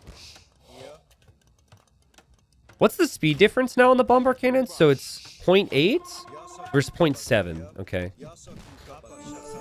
It still feels pretty significant in a bombard cannon war. Because with the way multitasking works, right? Everyone's looking away here or there. The ability to react a little bit faster is always going to be helpful here. Ooh, I'm starting to see Karambits get masked up for Vinch in that castle.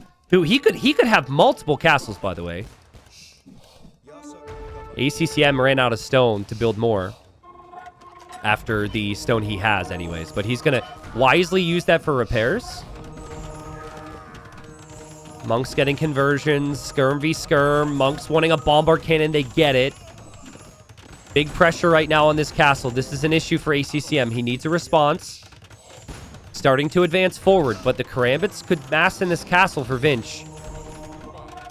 Man, Vinch's control with the monks, with the skirms, and the bombard cannons is crazy. Usually you can do like 2 out of 3 really well. But all 3 is crazy. He even snipes this Treb. How? I picked ACCM to win this series purely based on the consistency he can show. But I said that Vinchester, I feel, has the higher peak.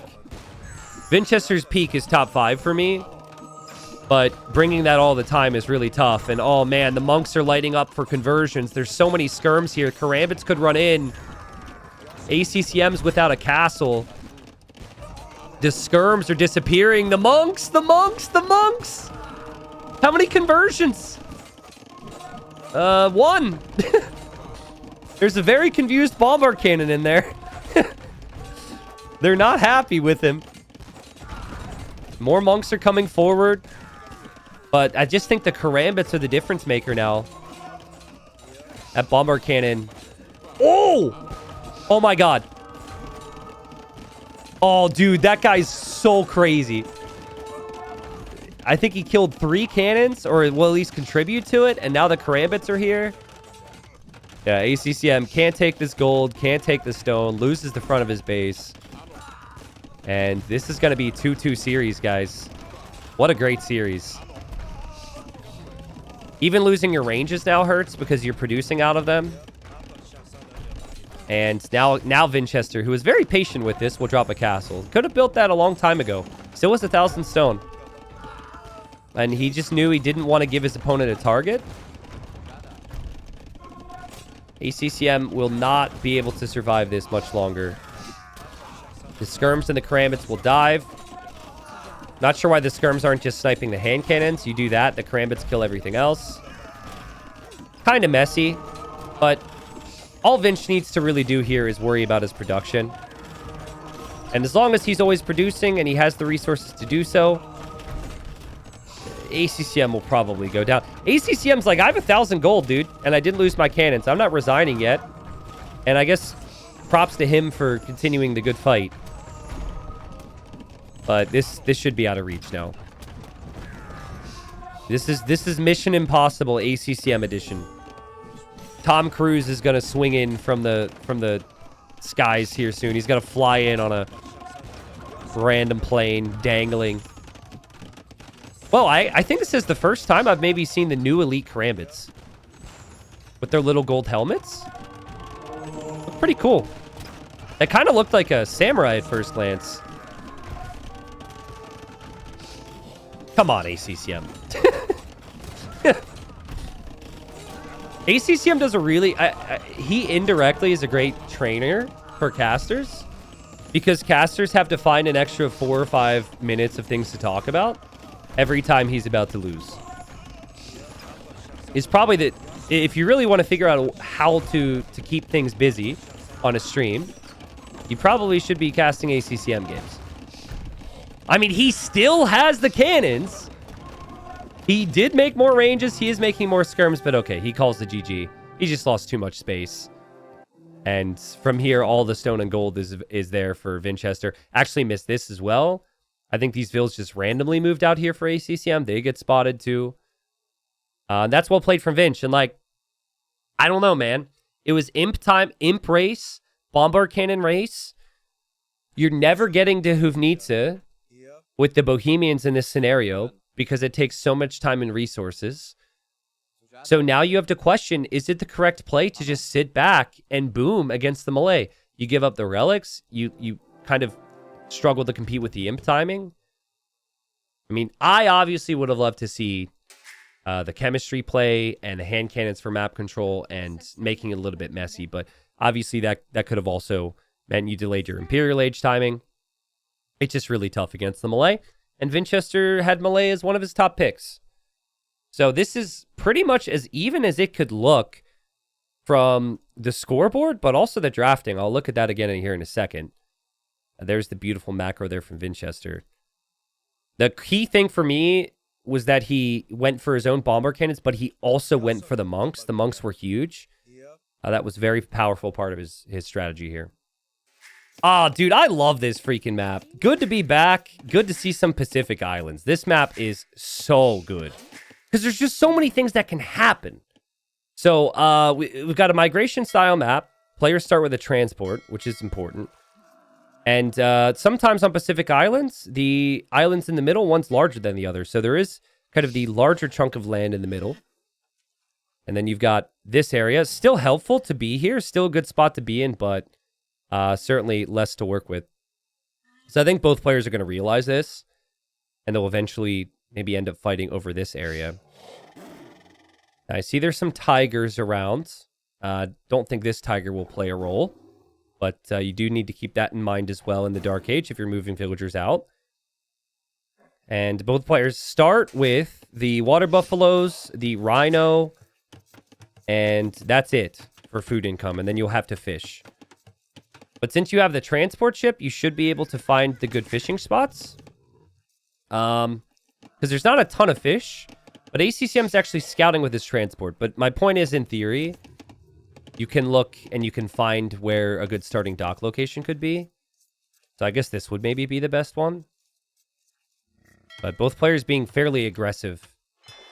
Oh, I see. ACCM found this fish. Yeah, they're being fairly aggressive with their transport ship. ACCM scout still scouting around. Vinchester as well. So we have Byzantines for Vinch. Great hybrid civilization. And then we've got Saracens for ACCM. Great galley civilization. But the nice thing about the Saracens on a water map is regardless, you're probably putting a bunch of vills on gold. And so that just lends itself very nicely to using the market later on. This is super annoying. I assume that villager is not showing up as idle, but ACCM can't actually take the shorefish. So he actually brought two intentionally so he could bring in the food a little bit faster. But not able to fit another villager through there. So that's kind of frustrating to see. I think he didn't want this villager to get sniped, which is why he brought two, but also you can bring in the food a little bit faster that way. Always love to see that. And actually, ACCM, you kind of made a mistake there, dude. He sat there attacking the transport ship, which I'm pretty sure takes 1 damage a hit, and he got hit a couple times there from Vinch. And now Vinchester moves this way.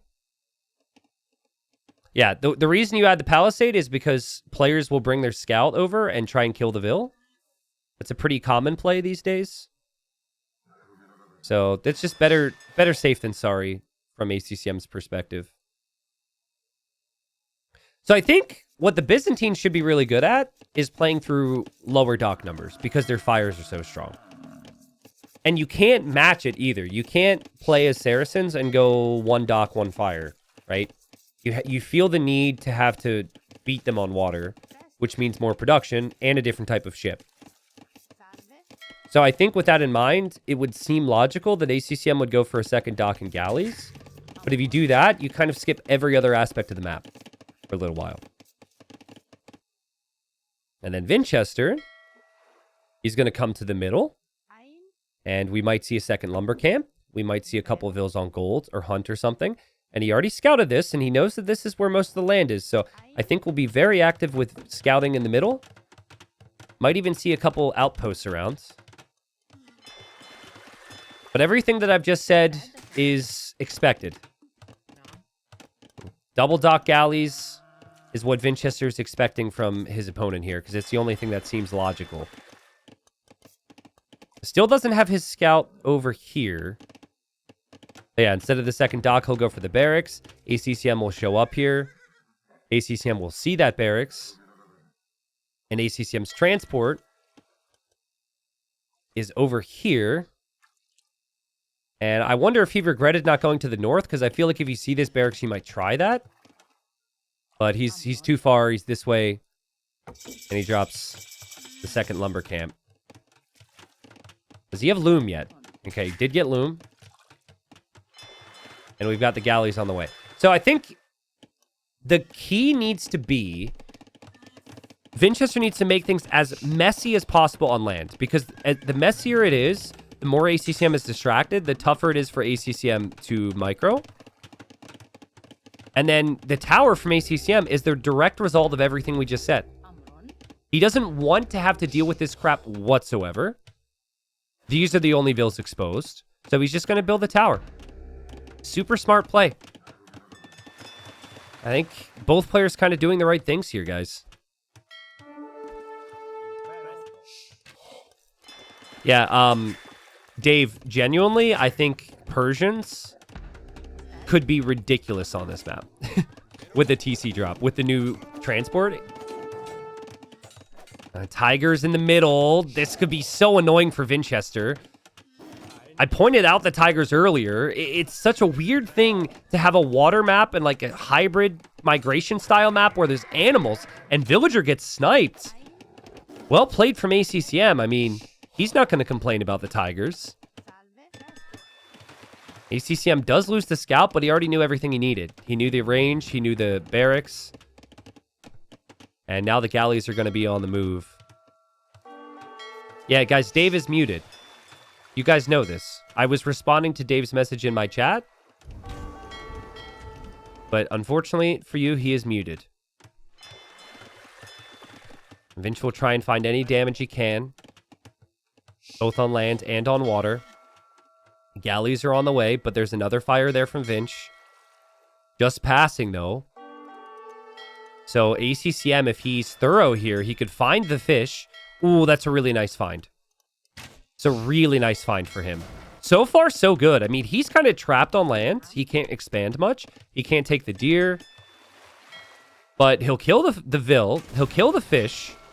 And he will get enough galley numbers soon where he could start to win every naval battle. And for food, you can farm. You farm, and then you can even, like, buy the food with the Saracens, right? That's a really nice start for him. Fish are not very efficient regardless, by the way. But it is still something. And it can get more efficient if you clear up the waterways and get your fishing ships to the proper positions here. Vinchester, he knew. Like, he straight up knew it was going to be galleys from his opponent. He had to win on land. But ACCM, with the tower and this nice little spot here, has gained himself a really nice position. Vinchester gets in with archers. And there's some panic there from ACCM. He had to buy the stone to drop a tower. I missed that. ACCM missed that. And now this landing. Again, another reason why I love Pacific Islands. This changes things because now ACCM's got no land army. And he can't tower everywhere. That's well played from Vinch. Ideal, though, is you have your fires engaging somewhere at the same time. He isn't able to get his fires in the positions he wants. But look at the eco for ACCM. And then for Vinch, he's adding farms. For Vinch, he's got the deer. He's got the berries. He also builds a tower. We see another defensive tower from ACCM. So there's not a lot of working economy right now for ACCM. Yeah, this little army here from Vinchester is the MVP so far for me. I like this from ACCM, though. He can shoot this down with 2 towers. You're kind of fighting your instincts on building a barracks and an archer range right now because that's so much wood and you really need farms. So you can clear this with skirms, but then your castle age is super delayed. The tower gets shot down. The galleys a little distracted here. And ACCM's got his other galleys elsewhere. And those other galleys are a little bit busy right now. And now he's off of gold as well. It's not really about the eco KD for me. It's about eco state from here. If castle age is even, think of what Vinchester could do. I mean, Vinchester can drop TCs. Vinchester has so much more space to breathe. ACCM has no space. So I'm really liking Vinch's position right now. Archers can still disrupt. They probably need to be a little bit closer, but that's what you can do is just put them on stand ground so you don't lose track. The dock is going to go down. Another dock for ACCM on this side. So he leans into the water a little bit more. Does still have a transport. He could potentially transport over here later on, but Vinch is up there and patrolling. I think we just missed a demo there. Didn't kill anything. It's kind of a desperate demo, but it does weaken a couple ships, I guess. Archers are here. Fire's still checking over here. Archers are looking to see. Yeah, Vinch is like, as long as I keep him here, I win this game. That's what he's thinking. That's why he's being so active in these positions. And active even over here in this position. But if he loses water, which he's likely to do, he has a lot of economy that can never transport and that could be ranged. Like, these villagers won't be able to take these trees. I know it's not efficient, but still. Ooh, ACCM really needs a garrison there. Ah, man, if he could get a garrison and actually kill those, they can't just reposition. But Vinchester's just going to sit them a little bit further. Again, that's just so sick from Vinchester. Interesting that Vinch brought villagers over here. This tells me that he's going to build TCs. Like, at least one TC here and one TC here. I like the fire edition from ACCM because that helps you take down the docks a lot faster. And it also gives you that meat shield in front of the galleys. I don't know how realistic it's going to be for ACCM to afford things in Castle Age. I actually don't know if he can go for War Galley. Like, maybe he could barely get it just because of the market. But he's also going to go for Knights. Vinchester can see that. Vinchester can see everything. The Vinchester could go for his own stable. Feels like he's just going to play crossbow and drop a town center or two. Still chasing some fishing ships from ACCM where he can. Does have 3 fires over here. The archers are still here. I'm surprised that ACCM has never once tried to attack those with Vills. It just seems like he expects Vinchester's going to react perfectly every time. And there's the town center. There's the monastery from Vinch. The next priority would be War Galley. But Byzantine fires are already pretty good before that. You could also say crossbow. You could also say Bodcanero. And then Vinch. ACCM. His scout moved forward. He saw the archers were there. He'll add a knight. But there's the navy upgrades. That is a lot of navy that's about to be upgraded with Saracens. And there's still access to gold. There's still access to wood. Like, this navy can range a lot soon. But is that good enough? I feel like Vinchester just needs to avoid the shorelines. If he avoids the shorelines with everything he can, so houses, buildings, even your monastery here, like, I don't think that can be ranged. You can't be anywhere close to the water. He could maybe just drop a castle over here or something. Oh, this is so good from ACCM. Yeah, you know you can't do damage here because he's probably waiting for you, but you have the water control. And with water control, you can do this. That is so next level. Sorry. Well, no, lever on this channel. I just don't know how many people know that meme. I'm not sure if we should continue with that. I guess it should never die, you know? And Vinch thinks he's fine here. He's like, okay, I've avoided the shoreline. We're good. He sees the TC. He probably wants to castle drop it, which he might be able to do. But now there's knights here. And those knights are going to find the wood line. Love this TC from Vinch. But I love that castle. I don't even know what you do. You know what you do, actually? You have to castle drop the main island of Vinch, I think. See, he just thought about buying his own castle and building a counter castle. Get the transport. Yeah, he's going to do it, guys. He's going to drop the castle on Vinch's face here. It's the most logical move because you're going to lose if you castle drop Byzantines here. The knights are doing some real damage. You have some control here. There's a monastery from Vinchester now so he can eventually defend this. But this is about to get crazy. There go the Vills into the transport. Maybe I'm wrong. Maybe he feels like he's already done enough here that wasting a castle here would be a mistake. I think that's such a good castle spot, though. Because it's like instant pressure on your opponent and the Vills can't leave. No, ACCM, where are we going, dude? Yeah, the Vills can't escape because the Navy. Oh, Knight gets deleted. The other one died to the TC. Vinch was going to get a conversion there, so Vinch will be safe for now. The transport's over here. And this would be a great time for Vinch to be outposting over here. Look, place the outpost. Because he knows he's not going to be around here. I have to know if he has any type of presence on this side. Oh, wow. It's actually going to go there. Okay, well, I mean, that is kind of nice because you can make some Mamelukes, which could be good, and you could still fight for control here. So that I don't hate. And also, this TC doesn't go down immediately, so you can still get a couple more vills over here. I think Vinchester will be frustrated with himself that he allowed this, but there's so many other things to look at. It's really tough. He's making some fires now.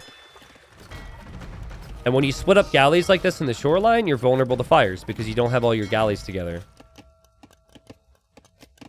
Who do you think wins this game, guys? Res collected says it's even. Population says it's even. Civs, I think, could go either way. I'm leaning a little bit more towards Vinchester, though. I just think the TC positions, the fact that the TCs aren't vulnerable, and now the fires, when everything else is happening, there's a fire here he might be looking at. He might be looking over here. I'm actually looking at the wrong areas to even show you. Yeah, the fires are going to snipe those ships. And Vinchester also has vision on this. Yeah, and he notices it. And he has the outpost. And it's a TC. I think he might just end up castling this. Funnily enough, I think the better play is to actually TC this. And you just beat their TC.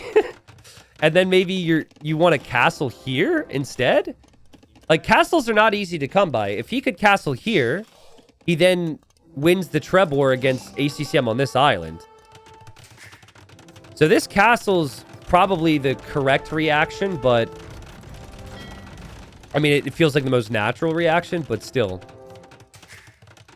Where's ACCM's Imp TC? He lost that TC, so it must be this one. Yeah. Where's Vinch have stone? He can take stone here. He's finished with the stone there. And I'm sure, yeah, maybe there's some stone around. There's not a lot, though. Guys, look at the idle eco time. It's like the same. Crazy how close that is. Castle's going to go up. ACCM will eventually lose control there. Yeah, key for me is water, which could be better and better for the Byzantines because of how good their fires are. And then also Trebs, which, at least in pure castle number, is 2-to-1. But where the Trebs can actually Treb would be 1-to-1 in this area. Unless Vinchester can build another one. Or unless ACCM can build another one. I think ACCM is going to try and castle here. Thinking he's an Imperial Age faster. Obviously makes sense. This castle is actually really helpful too against any fire ships. So this whole area is kind of tough for Vinchester to engage into with fires just because of the castles. But there's just so much healthy, breathing economy for Vinchester. It feels like he can do no wrong with his Civ bonuses as well. Whereas ACCM is so cramped. Like, if ACCM doesn't push, ACCM is going to be completely out of resources soon. Wood isn't there for Vinch to make the Trebs. That's the first thing I noticed. He'll probably buy it. Okay, so he buys some wood. He doesn't make a Treb from this castle. He will make a Treb from this castle. So will ACCM. ACCM also not making a Treb from this castle. Chemistry for Vinch for bombard cannons. Couple camels here from ACCM and quick walls just to remain here with what he can. But this is pretty unimportant now. But Vinch's eco is getting so much better. It's going to be 1 town center for ACCM and 3 town centers for Vinch. Oh my god. That is the fast fire dock. No, ACCM didn't know. That's one of those things you always assume is coming in, right? So I think if he would have taken that down, Vinch might not have gotten it for another minute or two, which could have influenced the fights. But now fast fire is coming in. How much stone is ACCM even going to have available to repair?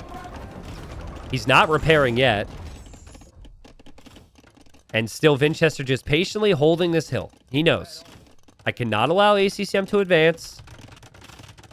I cannot allow ACCM to expand on this side. Siege workshop from Vinch for some bombard cannons. And he drops another castle on this hill. And does he also combine that with a treb? Oh, that's so sick. Because it'll be castle and trebs on ACCM. There is a treb from ACCM, though, so Vinch has to be careful. Galleon completes now for ACCM, too. That's no joke. That's a decent amount of galleons, plus castle fire, plus a demo. So I think he can hold on water. That's a really nice demo. Byzantine castle might go down. And then here, ACCM just simply didn't notice. So he's not trebbing that yet. But he might be able to take control of this area. Galleons are a huge play here. Vinch is going to lose this castle. ACCM might keep his up. The trebs will be exposed against the galleons. And here they're continuing the same cycle. Vinch should have more access to stone, more access to gold, more access to wood even. He just has so much more space. It's crazy. But he's going to lose ground. He loses his castle. Vinch needs to back up with those trebs. So this is ACCM's way back into the game. You use the water, like we said before, and you could take out this castle. You could take out the siege workshops. You can take out houses. You can take out TCs now. Like, Imperial Age Navy is crazy strong here. So I think that's what Vinch needs more than anything. He needs a lot more fires than he has. And if he gets, like, 15, 20 fires, maybe then... maybe then he's in a good spot, excuse me. Redemption is in. Conversion on the bombard cannon for Vinch. Wow. Second game in a row. He goes for redemption and block printing and converts bombard cannons. He's out of stone, guys. He's not mining any stone right now. So he might lose his castles. There's a cannon galleon here from ACCM. The galleons are incredibly strong. The monk fails to convert the cannon galleon. ACCM still pushing. Don't ask me how. But he's doing it again. He'll kill another monk. He'll take down the castle. Pretty soon, Vinch is only going to have this one castle here. And there we go. But ACCM's got no gold income. Also, look at the lumberjacks here. If ACCM loses a gold unit at this point, he's not getting it back. So maybe not a good time to be making demos. Vinch is like kicking himself right now for missing out on some of these upgrades. He never had careening, so he's been missing out on armor. And he never had bracer, which would have really benefited his castles. But he's got to be like questioning how his opponent's still in the game purely based on access to resources. Because ACCM's barely hanging on when it comes to that. There's 13 fires in queue. I think if Vinch can get to those numbers, he could probably get enough to engage on this. But he's got other things to worry about now. This castle's being cannon galleoned. The trebs are rolling this way. Pretty soon, ACCM could maybe take this stone and gold. ACCM losing his siege workshop. It's kind of funny. He doesn't have the resources for a bombard cannon there. And here comes Vinch. You can tell it's going through Vinch's mind. He's like, what haven't I done yet in terms of technologies? And he's catching up on techs he maybe should have had before. Frederick in my chat, who bet all of his salmon on ACCM, believes in him. But I'm not sure I believe that he's going to have enough here. There's going to be so many fires from Vinchester. Then again, 2 castles. 2 castles and Saracen galleons in the choke point. Cannon galleons and galleons are still here. Vinch is even going to go for galleon now. These vills are going to take deer. Because what else can they do? ACCM is just impossible to kill. Why do I not see 30 fires? Like, it says that Vinch has 30 fires. Where are they? He's got 5 here. He's got 2 here, so 7. He's got 8 here. I feel like I'm missing stuff. Okay, there's one there. There's one there. There's one over there. I'm still not counting to 30. Ship right now for Vinch is he's going to go for his own galleons. His archers kind of get tossed away there, but Trebuchet ended up going down to the bombard cannon. Oh, and the fires come in over here. And Vinch is still keeping this castle up. That's crazy, dude.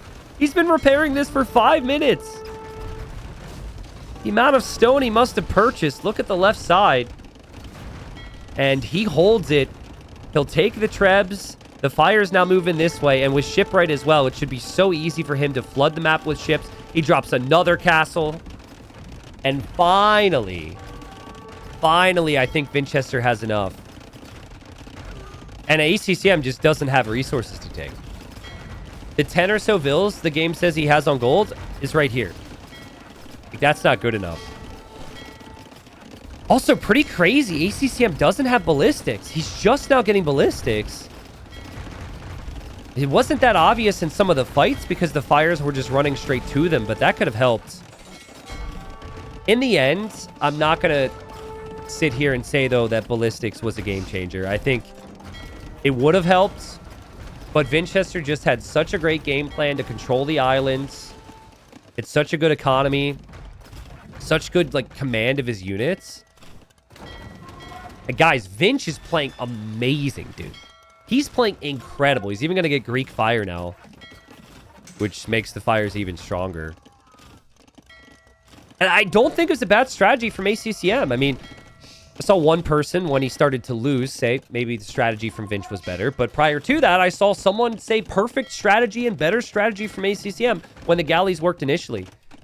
It's just what's so fun about the map, right? You have the water aspect and you have the land aspect combined. And Vinch basically prioritized land and it's paid off for him. The final castle on this island for ACCM will go down. And then the only job that's left for Vinchester is probably just to win the water. He's not getting pushed here. So if he just simply wins the water, he can take everything. Look at these vills. They've got nowhere to go. They're running out of trees. Look at these vills. Nowhere to go except 2 trees. Yeah, Vinch just has navy he's forgotten about down here. But I don't think he necessarily needs it. It's only 14 galleons for ACCM, and while his galleons are better, I think he can just be outmassed here. It's not like they're significantly better than the Byzantine galleons. The Byzantine galleons will still be pretty strong, right? I thought it was so cool how Vinch basically TC'd both islands. I think that's very rare. Usually you're seeing 2 TCs on one of the islands and making sure you win that one. But he just went for both, which was sick. You've got the Dramans now, Dramaning away. The monks hoping for that bombard cannon. Vinch. There's a castle there, bro. Okay, maybe went a little too far. But he is skirms, camping the golds. ACCM just doesn't want to call it. Oh, man, massive Draman shot. And ACCM is completely and utterly cooked here. He's out of ideas. And he's got 21 villagers in that transport ship. 21 out of 40 pop space, by the way. Which is pretty ridiculous. Just Saracen things. Yeah, I mean, he's trying. But he's got no golds. He's got no islands. He's got no space. Only ACCM, bro. Looks at this and says, I think we've still got a chance. I guess he thinks he's got a chance because he just won the Skirm War here. So maybe that's it. It was a little messy from Vinchester, you could argue, with the with some of the ships there. But Trebuchet took out the galley, and that's how you know it's over. And Vinch just needs to take the castle out and collapse on this with Navy, and it's over. GG. Was ACCM on the wood on the outside? Oh, yeah. That's where the Vils went. Went to the wood on the outside, but he needed stone, he needed gold, and yeah, I just think that was really good play. It feels crazy to say because this game went to the Imperial Age, but I really think one of the game-changing moments was those two archers getting to this island from Vinchester. I'm going to go back to that because I actually missed when they arrived. I want to see exactly how they got there. So they obviously get in the transport at some point. They're over here. They're over here. So they came down this way, right? Remember, at this point, it was a perfect start for ACCM. He had the 4-0 eco KD. He had perfect defense on land. But Vinchester was able to use that transport and get the archers and spearmen there. And there were multiple towers ACCM had to build because of that. He lost villagers because of that. He had to change his game plans because of that. And it just gave Vinchester a much better time managing things. Also, in combination with that, Vinchester also built this tower, which forced another tower here, on top of forcing another tower here. It was just ACCM was spending resources in ways he didn't want to, and it delayed from expanding on land. Also, he didn't fully dominate water in Castle Age either, did he? Vinchester was able to come back. Vinchester was able to sneak some docks up.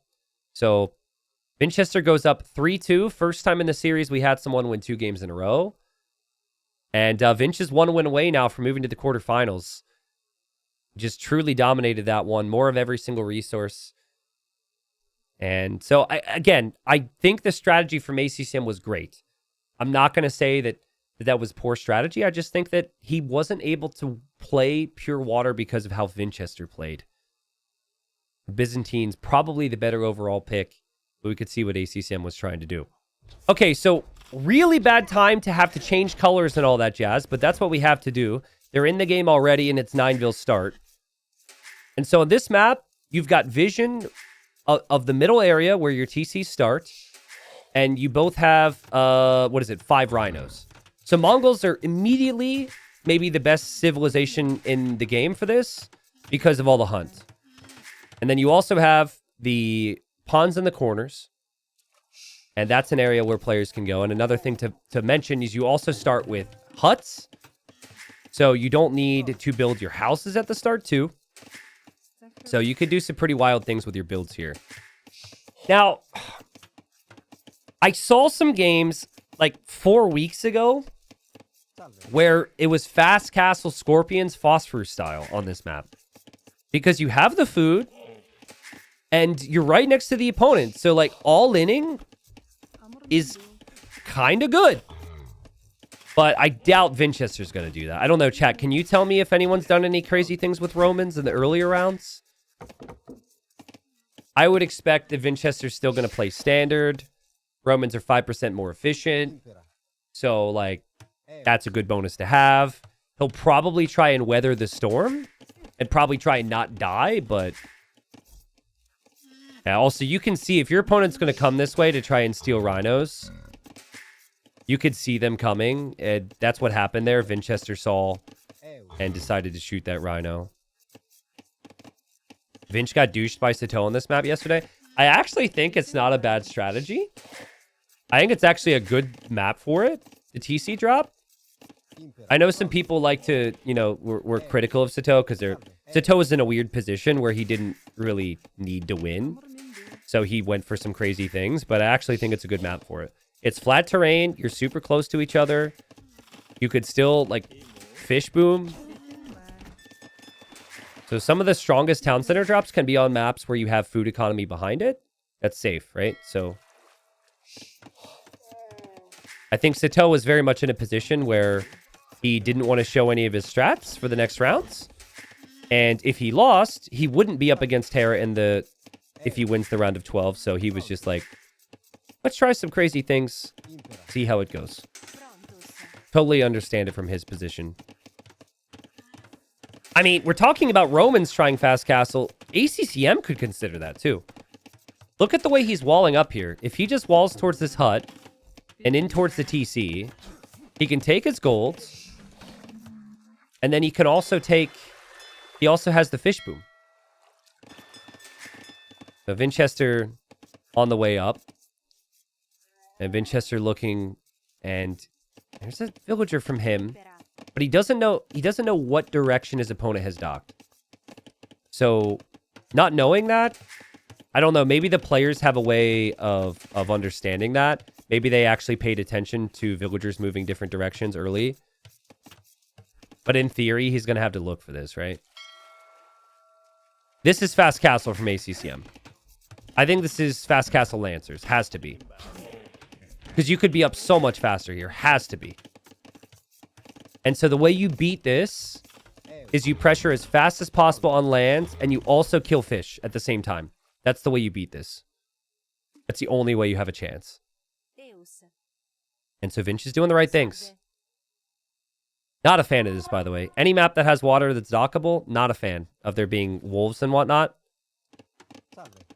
It just is really unfortunate and frustrating for a player. It's not as bad because they don't start with scouts, but... You know, Mr. Opinions over here. Yeah, better than it being a penguin, I suppose. But that slows Vinchester down for no reason. And he goes for militia. He goes for tower. On the barracks. And near the gold. This is the risk of the Fast Castle, right? You could play Feudal Age, still be very competitive for the map, and win with the Mongols. But Fast Castle, when it's do or die here for ACCM, and now he surrendered all this map control. Oh, man.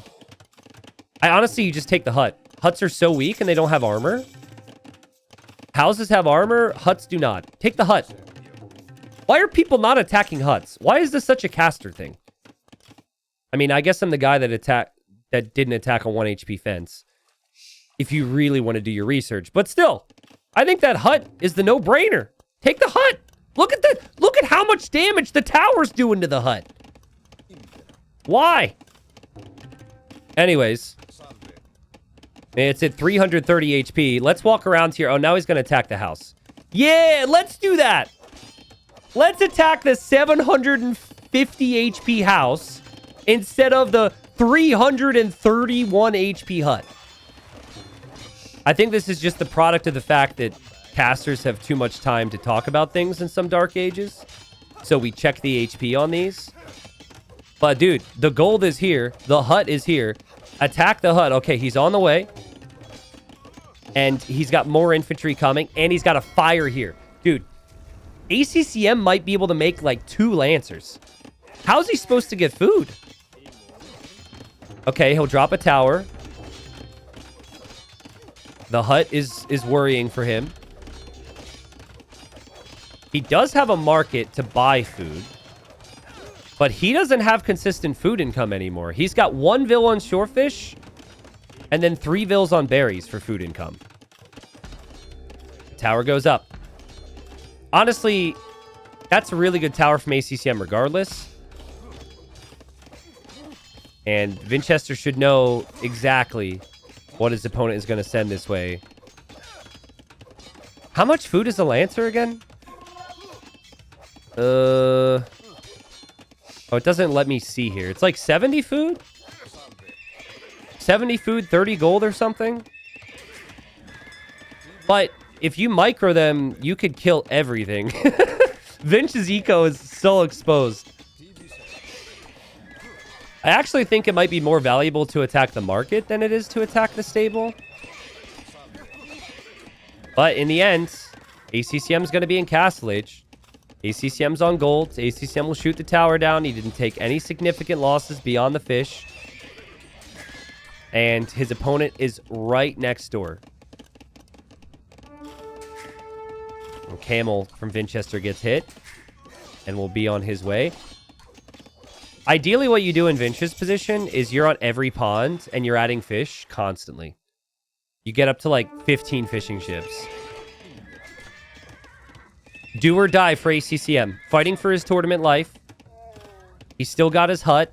He's got his gold. He's got a couple farms. He's got his berries. He's got 2 Lancers.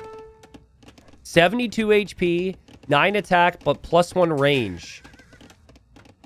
Vinchester, you need a lot of spears here because you're going to lose spearmen in the process of trying to defend this. Just keep making spearmen would be my advice. and wall where you can, but this is not going to be easy. Chat, type a 1 if you've been Fast Castle Lancered before. You guys can all, this could be a nice little therapy session. Everyone can talk about their experiences. We've all been up against this crap, right? We've all been up against this crap. It's not easy, but there is a risk, and the risk is the eco's not very good for ACCM right now. And okay, so the spears get some hits there. Like that's what you're asking for. It's just a couple hits. But ACCM gets into a rhythm with the micro, and it gets tougher. The spearmen are coming this way. ACCM's looking at the other lancers. He doesn't get hit there. He doesn't get hit there. He's fighting back on water somewhat. Vinch wants to be up the castle age. Vinch clicks up. Vinch is holding. Uninterrupted eco up here in the north. That fishing eco is everything for him. But there's now a scorpion on the way from ACCM. And it's just so much pressure all at once. It's so complicated. Excuse me. Right when you get enough to defend, or what you feel like is enough to defend, now there's that next step. This is why the Mongols were that #1 draft pick for ACCM. Oh, God, the spearmen lined up like they were wanted to be hit by that. I think you need a tower here. I think you avoid engagements, and I think you drop a tower. It gives you an area to hide in, and it gives you a little bit of extra resistance against the scorpions, right? Right? What? I love how, like, the Vils are not panicking whatsoever. He almost hopped out with the man-at-arms there, so I think ACCM saw that. Okay, now he backs up to drop a tower, but is it too little too late? Tower is in a good position. He does have a lot of army. He'll lose some, but at least it gives him a second to get the tower up. And once the tower's up, now the scorpions can't advance. And he wants to get pikemen. He wants to get mangonels here. That's his plan. Remember, 8 fishing ships for Vinchester. Freely fishing in the north right now. Very well played from Vinch. I don't know if he's going to win this game, but very well played. There's a villa over here. This will eventually dock. It hasn't done anything yet. Because you need pikemen and you need siege right now, and you need no holes in your walls. And you need to keep your spears alive. Okay. Siege workshop was about to be denied. The man-at-arms! Infantry is overpowered. Man-at-arms out of the TC. And now the pikes from the other side. Oh my God. Vinchester just runs to his death with everything. I thought he had a chance to kill the mangonel, but nope. And then the pikes ran into the scorpions, and Vinchester. It felt like he could have been a bit more patient there, but he was under so much pressure, and ACCM has him off of golds.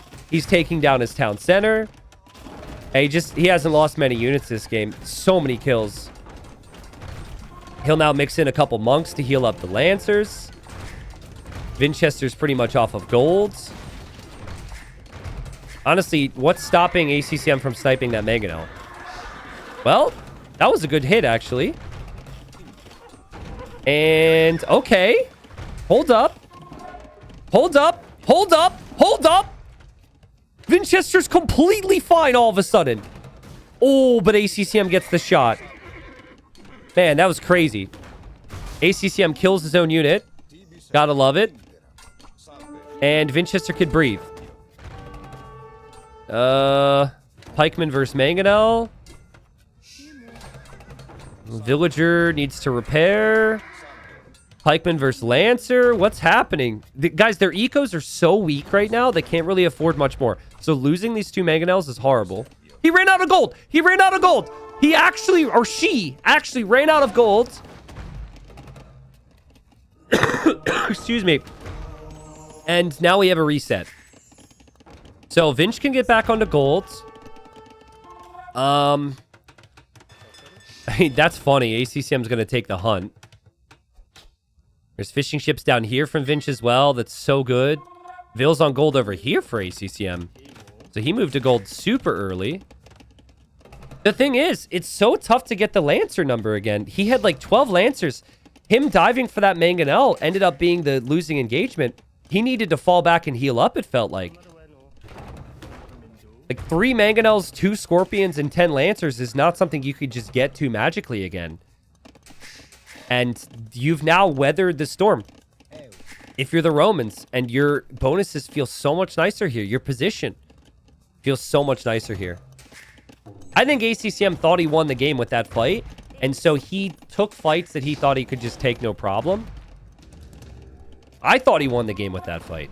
I was already thinking about game number 7. I was thinking about how I could talk about Mongols, or sorry, like Mayans versus Aztecs or something. But I mean, it's not over yet. Vinch's eco is still really exposed. And he's going to fall back now with the second TC. I think ACCM might realize, though, that he needs more aggression than this. The Scorpions, or sorry, the Lancers snipe the Mangonel. The Monk there will go for a conversion on the Pikeman. He does get the conversion, but loses the Monk. Probably not worth it. Like, how's the food eco for ACCM right now? 9 farms, 3 on hunts. And then for Vinch, he's got 12 fishing ships, and that number is growing. Lancer snipe another Mangonel, though. I mean, that's the issue. I think Monk, Mangonel, Lancer kills everything. As long as the micro is consistent. Like, what do you make against that? You make Pikes and you're on Mangonels, I guess. But it's way easier for the Lancers to snipe the Mangonels. So now the TC gets eaten. And now Vinch is on 1 TC instead of 2. And yeah, the push is snowballing. Crazy game. Mangonel hops out. Gets the 1-for-1 trade. Monk edition from ACCM's been clutch, right? He's converted multiple pikemen. He's always healing up his units. And yeah, that Siege Workshop is going down. There's no way that Mangonel ever has time to pop out, and then he needs another Siege Workshop. Again, still the fish for Vinch. But what's his army going to be? There's maybe no better civilization to go pikeman defense in Castle Age than the Romans. But he'll lose his tower now. He won't lose access to gold because he does have that gold. But he needs big shots here with his own siege. I think you wait till you get 2 Mangonels before you show yourself. That's the key. I think if you do that, the fights could be good enough, potentially. Also would have helped to have fletching for the town center fire earlier. Would have helped with the tower as well. It's pretty crazy because all we're seeing is Vinchester losing stuff. But, like, the population's still really good for Vinch. And Vinch has a massive economy because of the fish. Look at how many pikemen have had to switch sides here. 1-for-1. And ACCM pulls back as he slowly but surely breaks down these buildings. More barracks are going to be needed for Vinch. Is he going to have a barracks? I mean, he has the other barracks over here. So he's really only going to have 1 good barracks. There's some weak Lancers in there. 2 TCs now for ACCM. And he's on stone. If he gets to Mangudai, that could be the game ender here. Mangudai are insanely good against Pikes and Siege. But it's double Mangonel now from Vinch. And he's got a chance. This has been crazy micro-intensive. Vinch actually sneak up a TC over here, which ACCM will miss. Needs to maybe put that camel on scouting duties. Someone says T90 is alive, question mark? Yes, I'm alive. I wasn't that sick. But thanks for worrying, I guess. I wasn't on my deathbed, but I guess if I'm not live for as long as I was, people are going to assume that I was on my deathbed. Oh, God, where are the Pikes now? Where are the Pikes now? The Pikes need some hits, and the Mangonel goes down. Oh, but Vinch. Pops out again. Micros. Oh, that micro is dirty. And actually, there's enough weak Lancers in there where the TC fire and the pikes maybe kill them all. Ooh.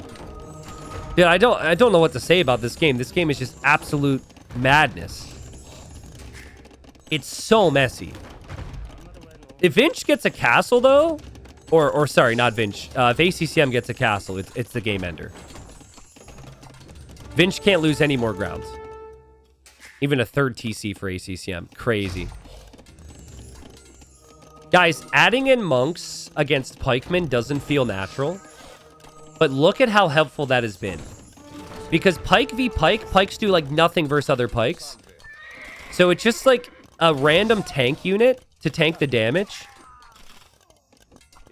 And also, when the opponent has pikemen, that's not a unit that does a lot of damage versus monks either. So, as the monks were a great addition from ACCM, but he loses the pikes he converted there. I'm surprised that ACCM dropped his third town center. I really thought he was going to buy a castle here. There's not many Lancers anymore. 1-for-1 trade. Another pick off there from ACCM. We'll keep this mangonel alive. Hold this position even longer. Vinchester needs more siege, man. He needs more pikes. Okay, this is where that castle's going to come up, I think. There's 9 on stone for ACCM. Oh, he's killing so many of these pikemen. Another TC for Vinch. Way off to the side, which makes sense. Hold up. The pikemen kill the Lancers. The pikemen will push back the siege. Back and forth, back and forth, back and forth this game. Ridiculous game. Like, if this TC was not placed and he bought a little bit of stone and dropped a castle right in the middle, he's got a castle now. He's making Mangadai against siege and pikemen, which is like horrible for Romans. Horrible for any civ. And castle's key, but if he could not get pushed, if he could just hold the map and get a castle anyways, he's good. And it feels like ACCM will get to that state. 1, 2, 3 town centers. Each TC has lots of farms around it. No horse collar. Both players missing some pretty critical eco upgrades just because of how aggressive it's been. But it's been awfully casual from ACCM with this castle. And it will drop it there to protect some gold at least. There's a lot of gold on the map, so you can kind of shift all around for that. But now you could lose your TC. Like, now you don't have your eco protected. I like this from ACCM. I think he spotted the TCs here. Well, if he didn't, he's going to know about them now. So you could maybe pile on some pressure. Also, there's a random Ville. That's funny. But this castle will go up. And Siege Workshop will go down. And we'll see if Vinchester can push there. Nice micro there from Vinchester. And Vinchester also took out the Mangonel here from ACCM. What? How is Vinch doing all of this? Again, like now the castle doesn't protect your eco. You're going to lose your starting TC, just like Vinchester did earlier. And who knows, like maybe the Mangonel shots could be good enough. Like Mangadai have a bonus for siege, but you still need Bodkin. You still need Bloodlines. You still need Micro. And then if you do that, you can't macro as well. In what has been a super messy game. 4 Mangonels for Vinchester. I thought he was completely dead in early Castle Age. He lost the starting TC. He just keeps on coming, man. Be curious as well to know if the fishing boats are trapped. They're not. So actually, the fishing eco is going to get a whole lot worse soon, which is important. But he's even going to mix in Scorpions now, guys. And Scorpions with Ballistics. Super cheap to make them with the Romans. Can be the answer to some of the Mangadai. And bye-bye to that town center from ACCM. Wow. Had he just castled in front of this, could it have been different? Am I oversimplifying it? Probably. But there's Mangadai. Again, though, You need fletching first. And that upgrade's not even in yet. And his mangonel goes down to the pikes, and Vinch is on the way up. What? Vinchester's a maniac, dude. Taking down the market in these scenarios is always really nice as well, because you know they've both been using it a lot. There is gold back here from ACCM, but he can't exactly take this one with this castle. Like, he placed a castle in this position because he didn't think he could get it up in front of that hill. Mangadai counterattack. That's before Bodcanero. That's how fast they snipe Siege. This unit is no joke against Siege. We'll snipe another one. Nice shot from ACCM. But he loses his blacksmith, so now he can't even go for Bodkin. So now a new blacksmith has to come up. Crazy. I kind of like this, though. Like, you can't engage against this right now, so go raid elsewhere. That's really good job from ACCM. Vinchester wants a castle somewhere where he can treb. And he knows that castle is there. And here come the Vils. Yep, he wants a castle on the hill, maybe. But I would settle with a castle right below the hill if you really had to. But, I mean, you have this much army. This is a crazy micro scenario for ACCM. He doesn't have Bodkin! He doesn't have Bodkin! That's not enough! Vinchester gets 2 conversions. Vinchester loses 2 mangonels. Look at the resources for Vinch. I think this is over. I think Vinch is going to take this one, guys. What a crazy performance, man. Vinch is playing at an unbelievable level. I didn't quite think I'd see this hype. But again, Vinchester has this ability. It just, can he get to this style of play? Can he get to this level? And when he's playing like this, he can beat anyone, dude. And he won't be up against just anyone in the next round. I think the bracket says he'll be up against Hera if he wins this. That should be an incredible series. Mangadai rating for ACCM, but Mangadai won't be the unit to rely on anymore because he's going to lose this castle to the Trebs. We'll drop this castle in the back. He'll probably click Imp here. But Scorpion upgrades could be coming in as well for Vinchester. Siege Engineers, Heavy Scorpion. One of those two will probably come in a second. And this castle will go up. But this castle is going to go down. Dang. I mean, it just comes down to, can Vinchester make enough army to deal with Mangadai? And the answer is already yes. And then if the answer is yes to that, which maybe it doesn't look like yes right now because he just lost those units, but I still think the answer is yes because his opponent won't have the castle. Then it's, can he keep his Vils alive? Because he, is lost quite a few Vils. Can he make more Vils, rather? The answer seems yes to that because he's got TCs. He's even town centering over here? Well, that's not going to happen. But yeah, Ballistas is on the way. Siege Engineers is on the way. That castle's down already. And there's just not a whole lot of army to work with long term for ACCM. He'll try, though, and he's getting upgrades he didn't have. So he didn't have Bodkin this entire time. He got stone and gold mining upgrade. He's also on his way to Imp. He also has lots of stone. So this stone's now getting denied by a galley. But he did have most of that stone. He will also get access to this stone and has some gold there. But, like, the train of death is approaching. And as long as they can path properly through here, the Trebs are going to be on the TCs and on the castle as well. ACCM is doing what he can to stay in this game by trying with the raids. Those Mangadai will get found by the Scorpions with Siege Engineers. They're about to be Heavy Scorpion as well. And now these Mangadai... I mean, they're trying. That's actually crazy good. This is why you shouldn't rely on Siege against Mongols. Hold the phone. Most of those Scorpions are gone now. The Halbs could be gone as well. ACCM could keep his castle up.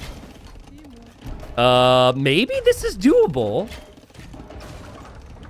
That was crazy value. And now the treble die as well. And I also wonder how much gold does Vinchester have available? Looks like there's a lot of it, but he's building a defensive castle now. Guys, that's before imp upgrades on Mangadai. Mangadai have a bonus versus siege. And then Mangadai shred Halb. So, like, Halb Scorpion, Mangadai should be pretty good against compared to most archers. And ACCM now builds castle number 2. Romans have a very awkward late game if they need mobility as well. But in terms of pure gold control and access, I'm looking around. It does feel like ACCM is going to run out. He's got 7... Oh, sorry, that's not 7k. He's got whatever's here, which is, I don't know, like 2k. He can't take this gold. Even this alone in this corner, Vinchester can make a lot. So I think Vinch is just going to make more scorpions. They weren't heavy scorpion last time. So he's probably just like, whatever. Also, shout out to that Vils. She's still there. Not sure how that happens. Scorpion down. Scorpion down. But Mangadai are more expensive, tougher to get to, and there's more scorpions there. That's fine. Vinch will take that. We simply need siege workshops, not castles to produce these. And Vinch isn't giving him any time either. Vinch isn't letting him mass up, get to elite Mangadai, get to 4 or 5 castles, get to Hussar. He just instantly comes in with the Trebs. Now, a lot of times, this is where I say don't trickle Treb. I would maintain that that's probably pretty good thinking here, and... I mean, he doesn't want to give him any time, but losing your Trebs is kind of painful. Mangonel did good work there. Mangadai are doing good work. The castle stays up, and now there's 2 castles. There's more stone. But there's a limited gold for ACCM. 1,700 gold there. This gold he can't actually take, but let's pretend he gets back to it. That's 3,200. That's it.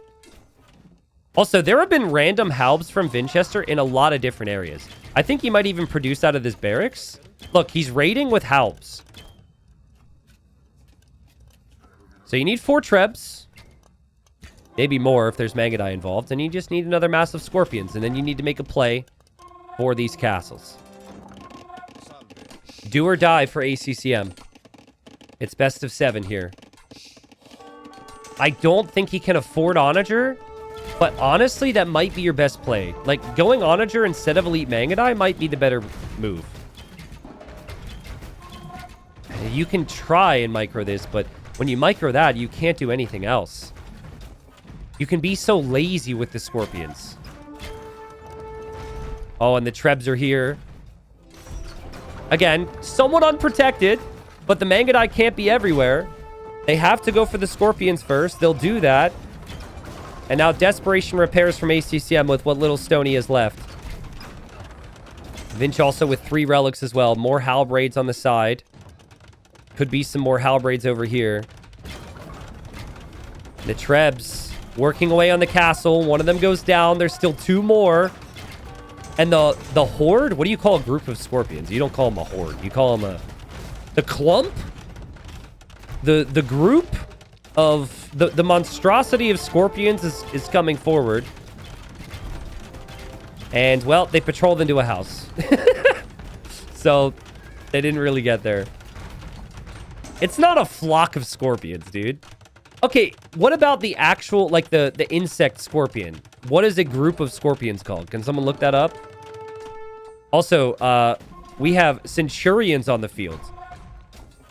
This is not a troll. This is not a joke. We've got centurions on the field. They'll probably be elite. They're expensive, but the economy is there for Vinchester.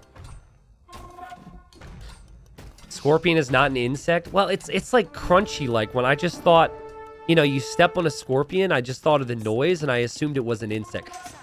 It's not important. It's not important what a scorpion is. Tell me what a group of scorpions are called. Is it a nest? Because that's what we're calling... No, I don't want to call this a nest. Okay. Well, anyways. I think Vinch has got him exactly where he wants him. These Centurions aren't elite yet, but they're tanky enough and they're mobile to raid. And this castle fully protects the Trebs and the Scorpions. Dude, the nest or the cyclone or the orgy of Scorpions. Chat, you're weird. ACCM doesn't want to accept it because he had such a good position. But once he lost that early mass of the Lancers in the siege, and he wasn't able to get back to it, the next answer was always going to be Mangadai, and I just feel like he needed that castle a little bit earlier, and Vinchester did such an amazing job. I mean, he lost his starting TC. This is against easily the best civ on the map. He just held on, man. A colony of Scorpions? Okay. I like how that's your first message on the channel. We don't chime in for any other reason. I don't know how long you've been watching, but they chime in when wanting to give input on the Scorpion conversation. Good to know. That's how we get people to chat. A group of Scorpions is commonly called a colony. Other terms include bed, nest, and horde. Okay, thank you. Those Centurions did not want to work? They were Googling something about Scorpions? But, yeah, ACCM, that's a good raid. That's an amazing raid, actually. This is also real. This is really good. The spots he's finding is incredible. Because it feels impossible for him to find damage at the moment. But his siege workshops are targeted. His castle will be targeted next. And the Scorpions are going to make it over here eventually. Only reason they're not making it there is because they're patrolling into random buildings from earlier. The Centurions are elite as well. So 15 base attack now, 175 HP. Yeah, that's more than enough to take out the Rams. And unfortunately, these are not drilled Rams. So they don't have the speed that you could get to with the Mongols. And this is where it all ends for ACCM. Amazing series from Vinchester. Like, I really thought we were going to 7 games here. And honestly, I know it's become very tough to think this way because of how dominant Hera has been in recent times. But, like, Vinchester playing at this level has what it takes to beat anybody. I mean the words, but you got to bring it every game. His consistency here was unreal. Villager kills down here. Mangadai kills with the Scorpions. ACCM down to 70 pop. And, I mean, he's still going to lose his castle, and he calls it. Vinchester gets the job done. 3 straight wins there. Really impressive. And I think of all the games, I think this is going to be the one that ACCM wants back.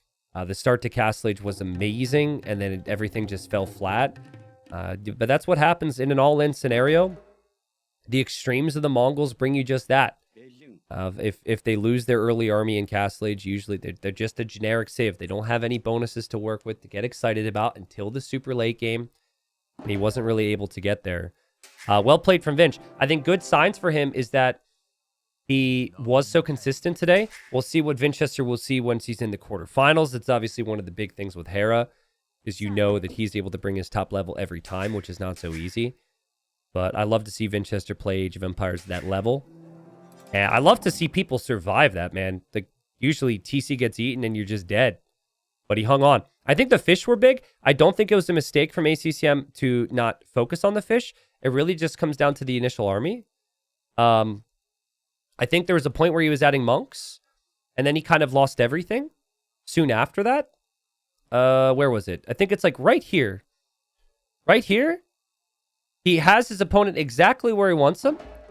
And he's got 7 Lancers, but many of them are weak. So I think if he's able to fall back, wait for some monks, and not engage, he took some poor engagements. He keeps the Lancers alive, he heals up, he keeps the siege alive, and it's good. But like everything just kind of fell apart on him. He got pushed all the way back by just a couple random pikemen because he was late with the monks. All of it's easier said than done. But well played from Vinch. And fun series, guys. Thanks for watching. We'll obviously have more. YouTube, keep an eye out. I think all the round of 12 is going to be on the extras channel, and then the main event will be on the main channel for those watching in video form. But yeah, 35k wood, 30k food. Gold and stone ended up being somewhat similar, but when you collect 14,000 more food like that, that can go a really long way. GG.